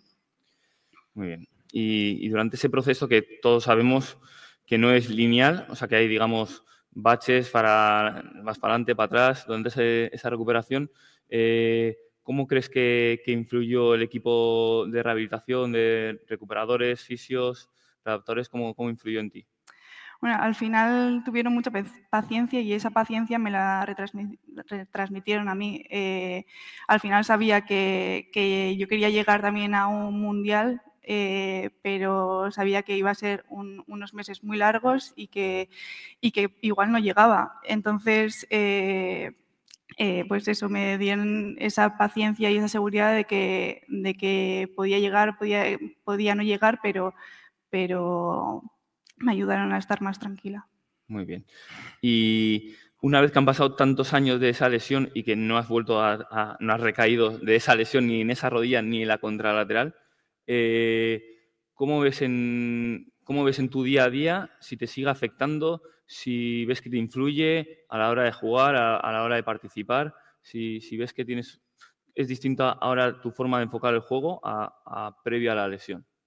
Sí, yo creo que soy más consciente de que la prevención sigue siendo muy importante. Al final, durante la temporada y post-temporada hacemos un trabajo para esa prevención y creo que es lo más importante y lo que hay que ser conscientes de que hay factores que no se pueden prevenir, pero hay otros que pueden ayudar a que no suceda. Muy bien. Y ahora, atendiendo a la presentación que antes ha hecho Abel, quería mencionar un poquito una pregunta que te quería hacer, porque justo ha presentado un caso de una paciente del Valencia Basket que se lesionó en el 2023, operada de isquios, que no sé si le conoces o estaba... No le conoces, ¿no? Porque tú jugaste en el Valencia Basket, igual coincidiste con ella. ¿Cómo ves cómo tratáis las jugadoras ya lesionadas y recuperadas de un ligamento cruzado a otras compañeras que se lesionan o cómo veis o cómo les dirigís o cómo lo veis eso el día a día? Al final es algo que, como has dicho, tenemos día a día y es como una pandemia un poco en nuestro deporte también. Entonces, somos muy conscientes de que van a ser meses duros y que tienes que estar apoyando a tu compañera. Muy bien. Entonces, en el día a día, quiere decir que es algo que se habla, que se siente, que está muy presente este tipo de lesiones. Sí, claro que está presente. Creo que es uno de los miedos que tiene cualquier deportista, pero al final juegas con tu cuerpo y sabes qué puede pasar y estás en esa lotería, pero sí que está presente. Intentamos que no y intentamos solo pensar en jugar y divertirnos jugando y hacer nuestro trabajo, pero claro que lo tienes un poco en mente. Y a raíz de esto te iba a preguntar, como nos ha explicado Alex, pues ahora se hace mucho trabajo de prevención de lesiones. ¿Tú cómo has visto esa evolución, digamos, sencillamente, que nos expliques? La evolución de cuando tú empezaste a jugar, te lesionaste, has llegado a equipos profesionales, que estás en un equipo profesional. ¿Cómo ves esa diferencia? ¿Se nota?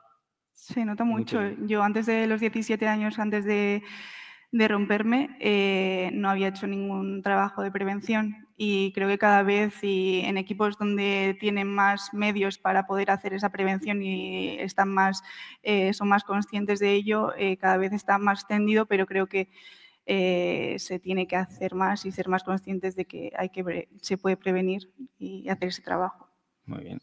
¿Y la parte psicológica cómo la ves? ¿Cómo de importante es?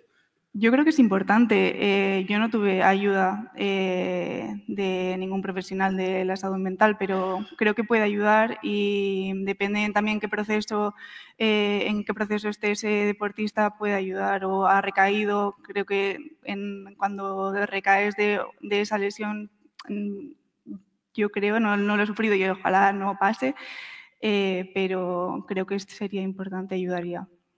Eso esperemos que no te vuelvas a lesionar. Pero también decir que ella está operada con isquiotibiales, sin tenodesis, y no se ha lesionado ni esa rodilla ni la contralateral, ¿no? Y esperemos que siga siendo así. No va a pasar. Es verdad que fue hace mucho tiempo, fue operada hace mucho tiempo. Quién sabe, bueno, ahora no me voy a poner en ese escenario, pero posiblemente, pues bueno, nos plantearíamos otro tipo de tratamiento, es posible, o añadir o disminuir cosas, pero bueno, es verdad que tampoco era profesional, pues se tomó otra decisión, ¿no? Muchos años y bueno, ahora cambiaría. Nada, quería saber si alguien tenía alguna pregunta, alguien quería preguntar alguna curiosidad. ¿Sí? Si tienes un micro, aprovechando, quería agradecer precisamente que tenemos a Roberto Ramajo, que es director general de Deportes de Diputación Foral de Guipúzcoa. Así que te damos la palabra, bienvenido, muchas gracias por asistir hoy, es un placer tenerte con nosotros. Hola, ¿qué tal? Muy buenas. Hola, María. Gracias, Ricardo, por invitarme. Me sale un poco la vena periodística. María es una de esas deportistas de élite de Guipúzcoa, de Donosti, que es hija del deporte escolar, del Multiquirola, y que precisamente gracias a Multiquirola está jugando hoy en día a baloncesto y seguramente ha llegado al máximo, porque no solamente ha jugado aquí en su tierra, sino ha jugado en grandes equipos de la Liga Femenina, o mejor dicho, en otros grandes equipos de la Liga Femenina, porque el IBK Euskotren ya es muy grande, el Ibaeta Basket. Pero quería preguntarle a María, hemos escuchado hablar de una lesión tan complicada y que seguramente sea el momento más duro para un futbolista o para un deportista de élite de otro deporte, pero quería preguntarle a María si, claro, es algo que yo me he preguntado porque yo no he hecho deporte de élite, lo intenté, soy malo, no llegué, así que sí que me he quedado, pero quería preguntarle a María si el momento en el que te lesionas, ¿qué sientes? Eso uno, si te duele, no te duele, si esa lesión es de las que te produce mucho dolor o no, no lo sé. Y segundo, cuando ya te dan el diagnóstico, sabiendo que es una pandemia y lo preocupadas que estáis, ¿qué pensaste? Fue hace mucho, pero lo primero, cuando me se rompen en un cruzado, son horrorosos. Pero yo la verdad es que creo que grité, pero no, yo salí andando y fui al hospital andando y no tenía mucho dolor. Entonces tampoco lo pienso y lo recuerdo súper malo. Pero y en el momento que me dicen que tengo el cruzado roto, lo recuerdo pues como un peso grande encima, decir, joder, voy a estar muchos meses sin jugar al baloncesto, que es lo que más me gusta hacer, además con 17 años, luego ya, supongo que cuando te dedicas a ello ya pues tienes otras cosas que piensas, pero o sea, es duro. Creo que es importante incidir en que, de hecho, ahora estudios que hablan de que es un poquito peligroso, son gente muy, muy joven, preadolescentes, enfocarlos en un tipo de deporte muy específico, porque a veces hace que el resto de grupos musculares no se desarrollen bien y puedan tener tendencia a tener más lesiones, con lo cual ahí sí que el programa Multiquirolac promueve un poquito el deporte en general a edades muy, muy precoces, ¿no? Yo quería preguntarte, María, si tu tipo de entrenamiento antes de la lesión era bastante diferente. Ya no ahora por la lesión en sí, sino por cómo os preparabais a nivel de equipo. Si has visto esos últimos años, una diferencia en la forma de entrenar o de prevenir. Es básicamente esto. Sí, la verdad es que la manera es diferente. Yo creo que en el, pues eso, en el preentreno de calentar, de darle importancia de verdad, o sea, calentar antes de ese impacto que vas a sufrir durante el entrenamiento es importante también antes de los partidos, que creo que ya como todos los equipos están más concienciados en que hay que hacer un trabajo antes de jugar. Y eso yo creo que sí que ha cambiado con la prevención de después de nuestra liga. Son solo 8 meses de liga, luego puedes tener selección española o lo que sea, pero después de esos 8 meses lo que ahora nos dicen que es lo más importante es que esos meses que nos quedan de postemporada y pretemporada, que es muy importante la prevención. María, te quería preguntar 2 preguntas. ¿Te llevó mucho tiempo recuperar tu nivel de juego desde que te operaste? ¿Y cuánto tardaste en olvidarte de que te habías lesionado? O sea, tú volviste a jugar y los primeros partidos ¿tenías miedo? ¿O cuánto tardaste en decir, bueno, esto ya se ha pasado, me he olvidado de esto, ya juego? Yo empecé a jugar a los 7 meses, 6 meses. Entonces, yo sabía que estaba entre pinzas un poco y el entrenador de la selección sabía que estaba con pinzas cogida, pero bueno, por eso se me dio creo que más tiempo que a otras jugadoras para ese proceso de estar en la selección, de los cortes, de llegar para ese mundial. ¿Cuánto me costó en volver a...? Pues yo creo que bastante, porque creo que ahora cómo se trabaja en temas de recuperación está mejor que antes. Entonces, creo que el club donde jugaba también, o sea, que fue hace mucho tiempo, entonces ha habido tiempo para mejorar y en esos momentos no había los medios para poder hacerlo. Creo que todos los que operamos deportistas, creo que estáis de acuerdo que es un tipo de paciente que por desgracia se lesionan, pero que al final son los que más quieren recuperarse. Eso se nota en la clínica y en la recuperación, ¿no? Que más allá de la decepción inicial, ¿no? Que se viene el mundo abajo y más si eres deportista, tenéis la capacidad que no sé si a los 5 minutos, pero a las 24 horas decir, vamos a por ello, vamos a recuperarnos. Supongo que tenéis un poquito esta sensación y el resto de cirujanos tenéis esa sensación también en quirófano, ¿no? En consulta me refiero. Sí, yo además tuve la suerte mis primeros años de trabajar en una mutua laboral por la mañana y una mutua de fútbol por la tarde. Entonces era el contraste total, ¿no? O sea, por la mañana era el peor del mundo y por la tarde era Dios doctor, estoy cielo, fatal. ¿sabes? Doctor, quiero jugar ya. Sí. Manolo. O sea, ves mucho en tu práctica clínica que hacen muchos deportistas de élite que tienes que frenarlos, imagino, muchas veces. Sí, sí, sobre todo una cosa de lo que no hemos hablado es el momento de la temporada, cómo influye en la vuelta a la competición. Porque en la vuelta a la competición bien hecha debería ser progresiva. Debería ser partidos que no sean muy trascendentes, jugar pocos minutos. Y entonces a veces no les dejamos volver a la competición, no porque no estén, sino por lo que viene. Pues ahora, por ejemplo, hay jugadores que les tocaría volver ahora, donde se están jugando los puestos en el fútbol, los puestos de Champions, donde hay la Nations League, donde hay muchos intereses que no son médicos que pueden influir en que digas, ¿vuelves ahora o no vuelves? No vuelves. Y es verdad, lo que decías es verdad. Tenemos la suerte de trabajar con los pacientes con la mejor genética, con los más motivados, con los mejores medios. O sea, que para nosotros es el paciente ideal. ¿Has notado, Nacho, una vez presión desde el club que no respeten tu decisión de tiene que estar un año parado, ¿no? En general. No, yo ninguna. Perfecto.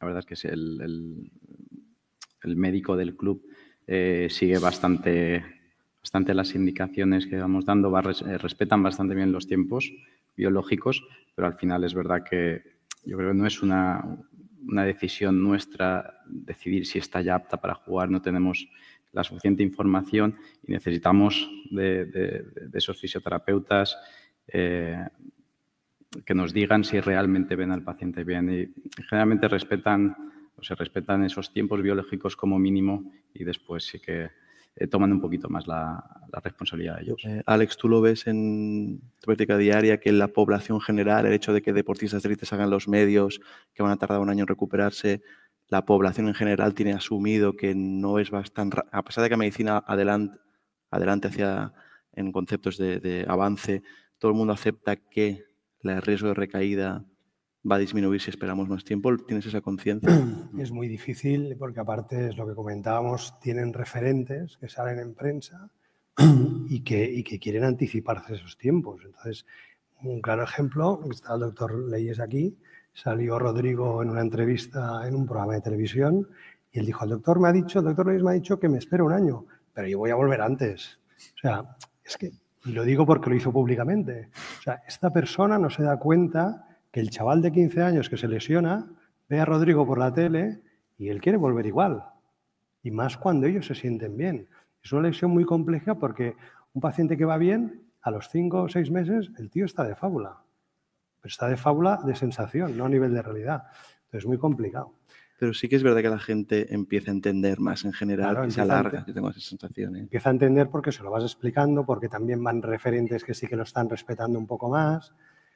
A lo mejor en el fútbol femenino, que no hay tanta presión mediática, se respetan un poquito más los tiempos, pero es verdad, el fútbol profesional, aunque tengan todos los medios y pensemos que tienen todo lo mejor, no son ejemplo de nada, porque lo hacen hacen muchas cosas mal, porque van condicionados, nos damos cuenta que son activos de una empresa que es un club de fútbol y que le interesa que ese deportista vuelva allá por temas de traspaso, por temas de competición.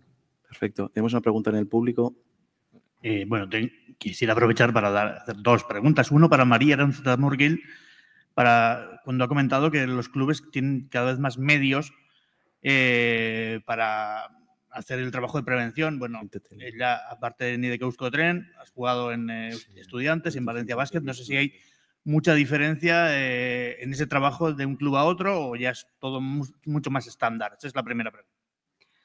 Hay diferencia, pero también han pasado años. Entonces, cuando estuve en Lídica Euskotren, pues eso, han pasado 10 años. Han mejorado, ahora que vuelvo a estar en Lídica Euskotren, han mejorado mucho los medios. Sé que si me volviese a pasar, mi recuperación sería totalmente diferente. Ya solo en la intervención sería diferente, creo. Pero sí, claro, sí que hay diferencia. Creo que tiene que seguir apostando por el baloncesto femenino o por el deporte femenino para poder tener más medios para estas prevenciones y estas lesiones. Y la segunda pregunta es para el señor Ballester, que es, bueno, no es el único, pero es el que ha verbalizado que este no es un problema de hardware, no es un problema de carpintería, de chapa y pintura, sino es un problema de software. Bueno, ahí tiene con usted cirujanos y demás, gente que, bueno, usa el martillo y el cincel, diciéndolo mal. No sé si esa comunicación, hay cada vez más conciencia de ese problema de software. No solo que hay que mejorar las rodillas, sino que hay que mejorar, bueno, hay que adecuar también la mente para volver al nivel, etcétera, perder los miedos, perder las falsas confianzas, etcétera. Sí, totalmente de acuerdo. Lo que pasa es que lo ideal es eso, es el trabajo en equipo. Yo siempre lo digo, el traumatólogo es el arquitecto y el fisio tiene que ser el ingeniero. Entonces, al final, tienen que haber los dos trabajos a la vez. Yo tengo la suerte que con el equipo que trabajo de médicos confían plenamente en nuestro trabajo. Y incluso de otros traumatólogos, de otras partes, que nos mandan pacientes, oye, solo quiero, ha hecho la rehabilitación en otro lado, solo hazme tú la valoración return to play. Que es una cosa que es muy sencilla. Yo tengo un centro modesto, no necesitamos grandes inversiones. Hay centros de fisio que se gastan 30.000 euros en un ecógrafo, 30.000 euros en una máquina de diatermia y son incapaces de invertir 2.500 euros en una electromiografía de superficie, que deberían tener todos los centros de fisio. Es la única manera que tenemos para objetivar y cuantificar la respuesta neuromuscular. Y eso es una información súper interesante para cuantificar datos y para los médicos, porque a partir de ahí, aparte, se pueden hacer muchísimos estudios. Una pregunta añadida más. Esto no es un eureka, es decir, oiga, esto no es un problema de hardware, sino de software. Eso no le viene de un día para otro, esto viene de la experiencia y supongo de compartir conocimientos con otros. No sé si es un criterio ya generalizado o todavía hace falta que se extienda. Hace falta que se extienda, un poco por lo que hablábamos antes, porque es un perfil de lesión que incluso vemos un equipo de fútbol profesional que seguramente tiene muy buenos fisioterapeutas, pero a lo mejor ven 1, 2 o ningún caso al año de ligamento cruzado. Eso es muy difícil enfocarlo bien.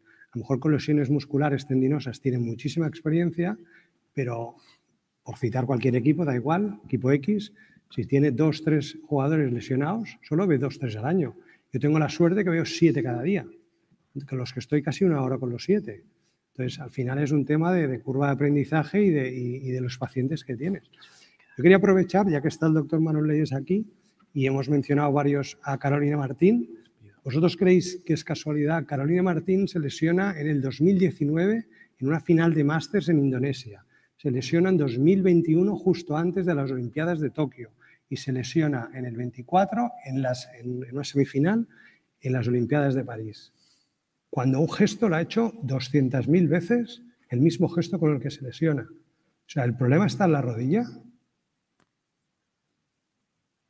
Gracias, Alex. Tenemos otra pregunta, simplemente despedir al doctor Leyes, que tiene que agarrar un vuelo. Muchas gracias por todo, Manuel, por estar con nosotros. Y quería dar la palabra al señor Ramajo, que tiene otra pregunta. Tienes el micro ya, adelante. Quería aprovechar, Ángel, que tú has puesto encima de la mesa el multiquirola y preguntaros a los especialistas. El multiquirola o deporte escolar en Guipúzcoa se trata de proteger a los niños y a las niñas a la hora de hacer deporte, tratar de retrasar lo máximo posible la especialización en el deporte, que prueben todo tipo de deportes, porque si no seguramente todos acabarían jugando y todas, o de forma preferente, acabarían yéndose, como todos comprenderemos, al mundo del fútbol y que prueben otras prácticas deportivas. Es un tema muy debatido aquí en Guipúzcoa, genera mucho debate entre padres, madres, y que sobre todo está en auge porque hasta ahora había una obligatoriedad de hacer deporte escolar entre los 6 y los 12 años para poder hacer o poder entrar en una escuela de otro tipo de deporte. Así que es hacer fútbol, especializarte en fútbol a estas edades, pero también tienes que hacer multideporte. A partir de los 12 años ya es diferente. Pero quería poner encima de la mesa esta cuestión porque ¿hasta qué punto creéis que el hecho de evitar el estrés de la competición, de la alta competición en los niños y niñas, ayuda a prevenir este tipo de lesiones, de una rotura de ligamento cruzado anterior. ¿O no tiene nada que ver? Digo porque así, igual, si es sí, también gano más posiciones en el debate a nuestro favor. José Luis, por ejemplo. Sí, no, con respecto al estrés no lo sé, pero estábamos hablando de un grupo de cirujanos antes de esta sesión que parece que la superespecialización en edades tempranas favorece la lesión, porque los niños no se desarrollan desde el punto de vista psicomotriz en ciertos gestos, y en ese sentido es beneficioso, parece, que el hecho de hacer diferentes deportes, digamos, les dé un desarrollo que puede reducir el riesgo de lesión. Yo creo que ambas cosas. El niño en edades tempranas tiene que desarrollarse, lo que dice José Luis, del desarrollo psicomotriz para conocer todo en plenitud, pero después no te puedes poner a hacer un deporte en concreto sin conocer ciertos tipos de gestos y sin conocer el deporte en sí. Entonces es una combinación de ambas, el desarrollo al principio, pero después especializarte. Nacho, ¿algo más? Doctor Cuéllar. Sí, yo quería contestarte a esa pregunta. Y es taxativamente sí, está estudiado. Hay estudios que demuestran que hay un elevado alto riesgo del deporte de competición de club frente al deporte escolar. Es decir, está absolutamente comprobado. El dedicarse, el superespecializarse, hacer un único deporte, sobre todo especialmente a determinadas edades, es un factor claro, conocido y establecido de mayor riesgo de lesiones que cuando se hace deporte variado a nivel escolar. Creo que el mensaje queda claro. Es inevitable que hayan clubes especializados y de ahí tienen que salir deportistas de élite, pero promover sin dejar de lado el deporte multidisciplinar, sobre todo para la gran mayoría de chicos y chicas que no van a ser deportistas de élite. Tenemos otra pregunta en el público. Me encanta que os animéis. Muchas gracias. Sí. Y entonces, ¿cuándo consideráis que es importante empezar el trabajo de prevención? Porque cada vez estamos viendo que las niñas especialmente se lesionan en edades más tempranas. En Guipúzcoa, bueno, podemos tener multiquirola, pero bueno, existen también los clubs deportivos. Entonces, escuchando evidentemente pues charlas muy técnicas, ¿no?, respecto al tema traumatológico, desde el punto de vista que me interesa a mí es más todo el tema que ha hablado el doctor Alex. Entonces, ¿desde cuándo consideráis que es oportuno empezar ese trabajo de prevención?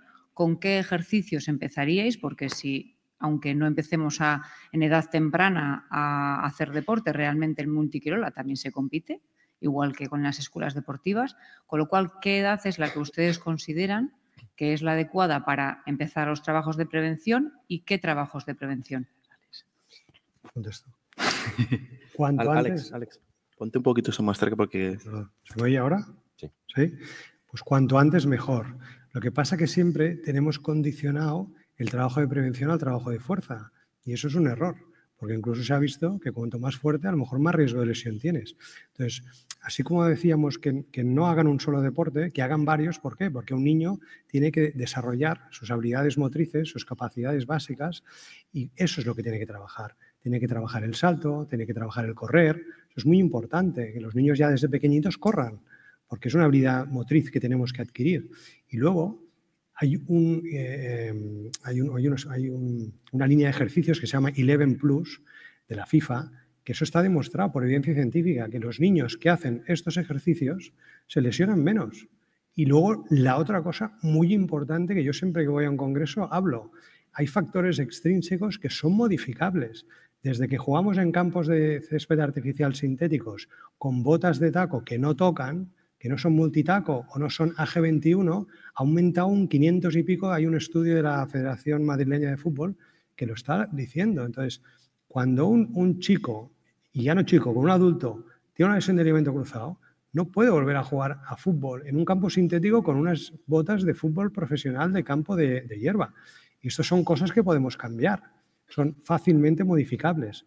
Junto a la prevención, con ese tipo de ejercicios, más de coordinación, más de salto, más de frenada, más de cambio de dirección. Esto está en el IVA Plus. Trabajar la estabilidad lumbopélvica, valorar también el tipo de pisada que tiene.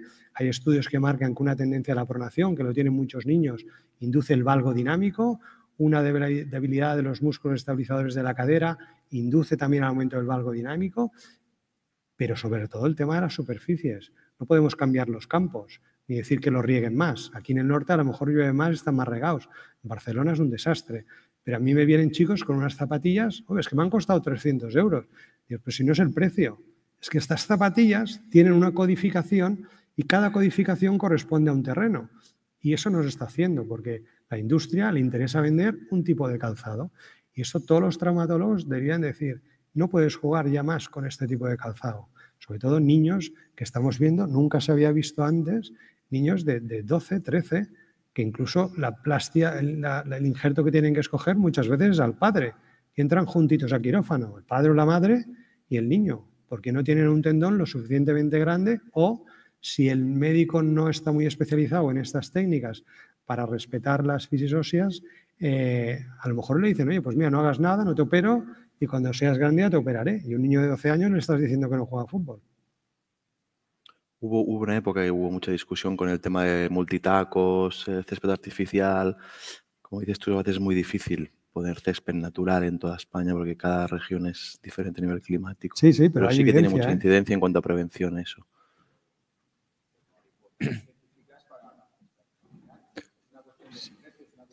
Sí, sí. Pero hazle creer al niño que quiere las botas que lleva.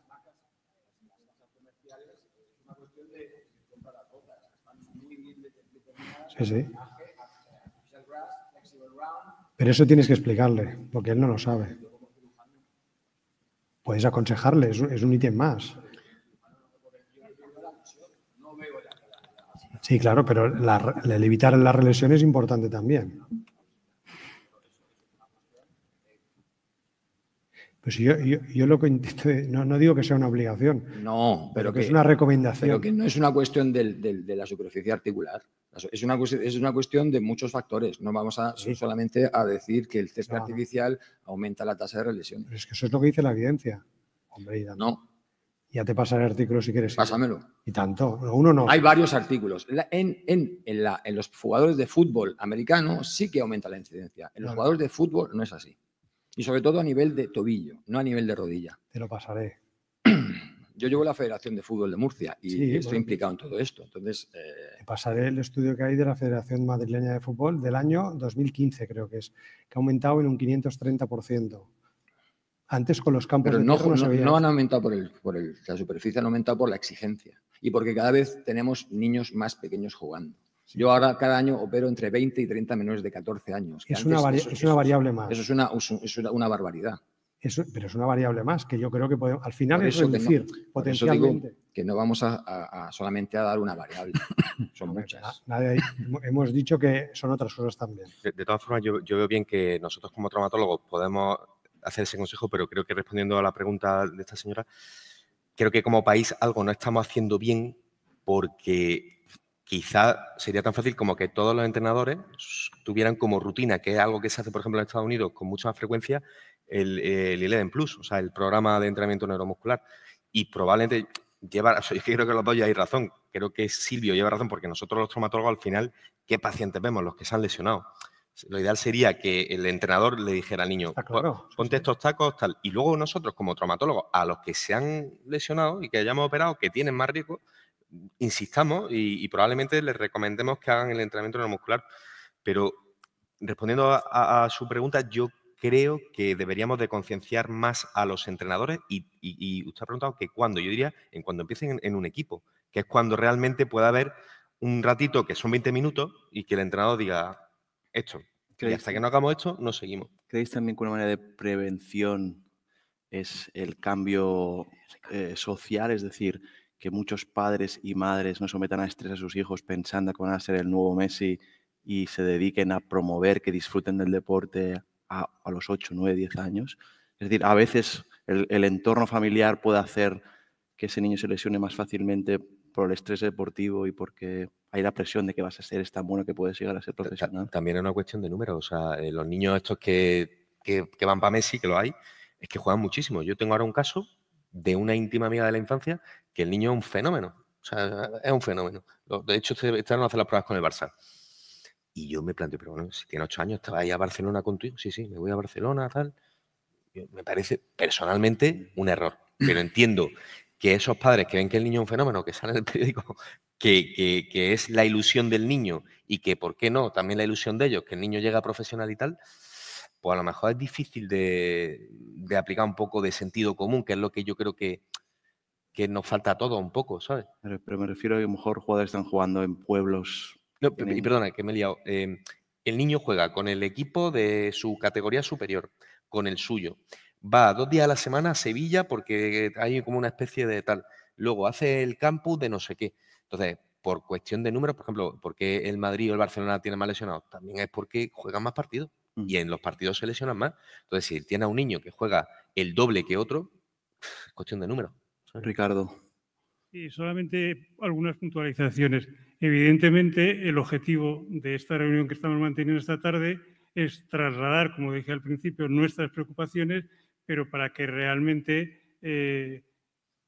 la gente que está en contacto con el jugador de a diario, como dice Silvio, nosotros nos llega el jugador lesionado, pero evidentemente es un tema de los clubes, de los entrenadores y los preparadores y los fisios, que es más o menos las entidades que están convocadas. Y evidentemente todo eso que has dicho son factores de riesgo de lesión. Niño multijugando solo en una actividad deportiva y evidentemente, como dice Alex, concurren otros factores. Pero básicamente el objetivo es concienciar. Los clubes son normalmente los responsables de acoger estas ideas y de intentar implementarlas, ponerlas en marcha, lo cual es difícil, porque evidentemente eso es lo que tenemos que hablar y lo que tienen que entender. ¿Por qué no se hace? Pues porque, uno, no hay mentalización probablemente extendida. Sí, claro, en el IDK, en la Real, en no sé qué, pues están preparados. Pero los clubs medios, los clubs de base, esos clubs que juegan tanto, que van a tantos sitios, normalmente a veces no tienen la mentalidad, no tienen especialistas, no tienen preparadores o entrenadores con la adecuada formación como para llevar a cabo ese tipo de cosas. Creo que nuestro objetivo precisamente es ese, ¿no? Alertar a la población, a la sociedad, decir, mira, nosotros tenemos este tipo de epidemia, esta otra, está pasando esto, vamos yendo hacia aquí. Que lo sepamos todos, a ver si se puede reconducir y evitar un poquito que esta incidencia sea un poquito menor. ¿Alguna pregunta más en la sala? Que son como más al límite. Ricardo, tú mandas, ¿eh? Yo antes de estudiar medicina hacía radio con mis amigos y puedo estar hablando mucho tiempo. Una pregunta para quien la... Por eso digo que yo voy haciendo y tú mandas un poquito, subes y clausuras, ¿eh?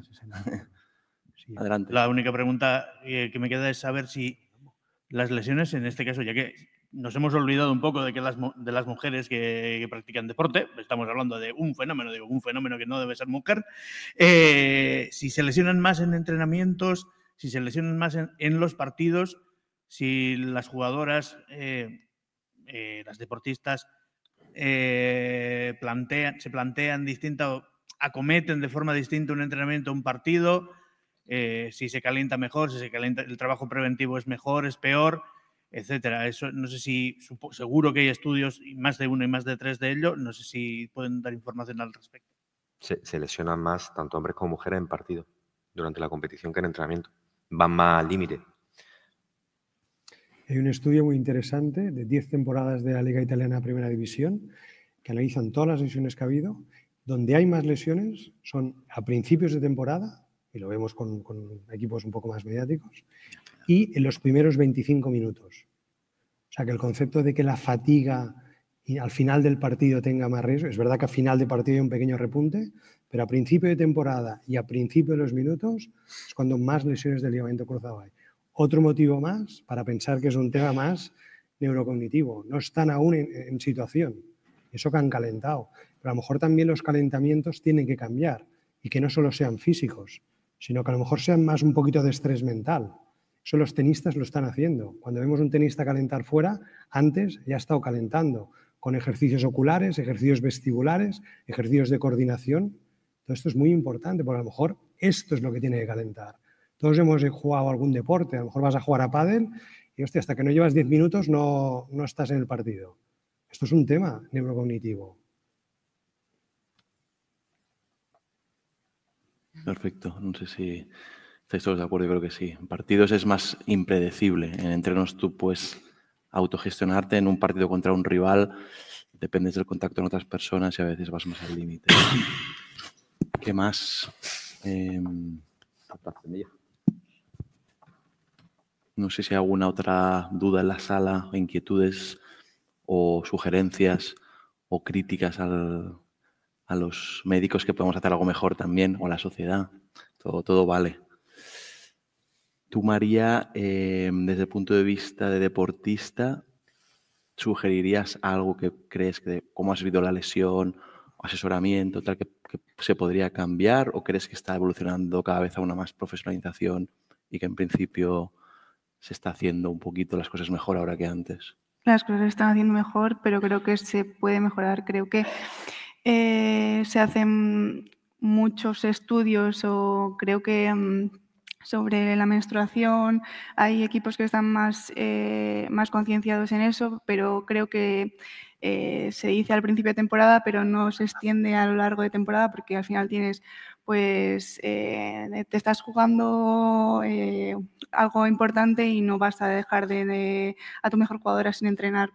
Creo que todavía se pueden dar muchos más pasos. Perfecto. Asier, ¿qué más? ¿Qué más? La verdad es que no tengo ninguna pregunta. No hay ninguna pregunta por el iPad. Online no hay ninguna pregunta. No sé si alguien más tiene alguna pregunta, alguna duda. Yo creo que nos hemos extendido bastante. Sí. Por mí encantado. Ricardo, si no hay más, me gustaría que pudieras, o con el micrófono, si nos puedes clausurar tú mismo, subir. Me gustaría que finalizaras tú la jornada de hoy con tus conclusiones o tus deseos. Mis conclusiones casi las he adelantado hace un momento. Sobre todo quiero agradecer vuestra presencia y ponernos a nuestra disposición a cualquier duda que podáis tener. Pero como os decía, lo que quería es transmitiros fundamentalmente preparadores, entrenadores y fisios. Para eso os hemos invitado, como a Borja, como la señora que has tratado, es Leire Aramburu, que es la representante de la Federación Guipuzcoana de Fútbol. Agradeceros a todos vuestra presencia y espero que os haya sido de utilidad, especialmente a Roberto Ramajo, nuestro director general de deportes, que haya podido tomar buena nota de todo lo que hemos hablado. Muchas gracias a todos, gracias por vuestra presencia.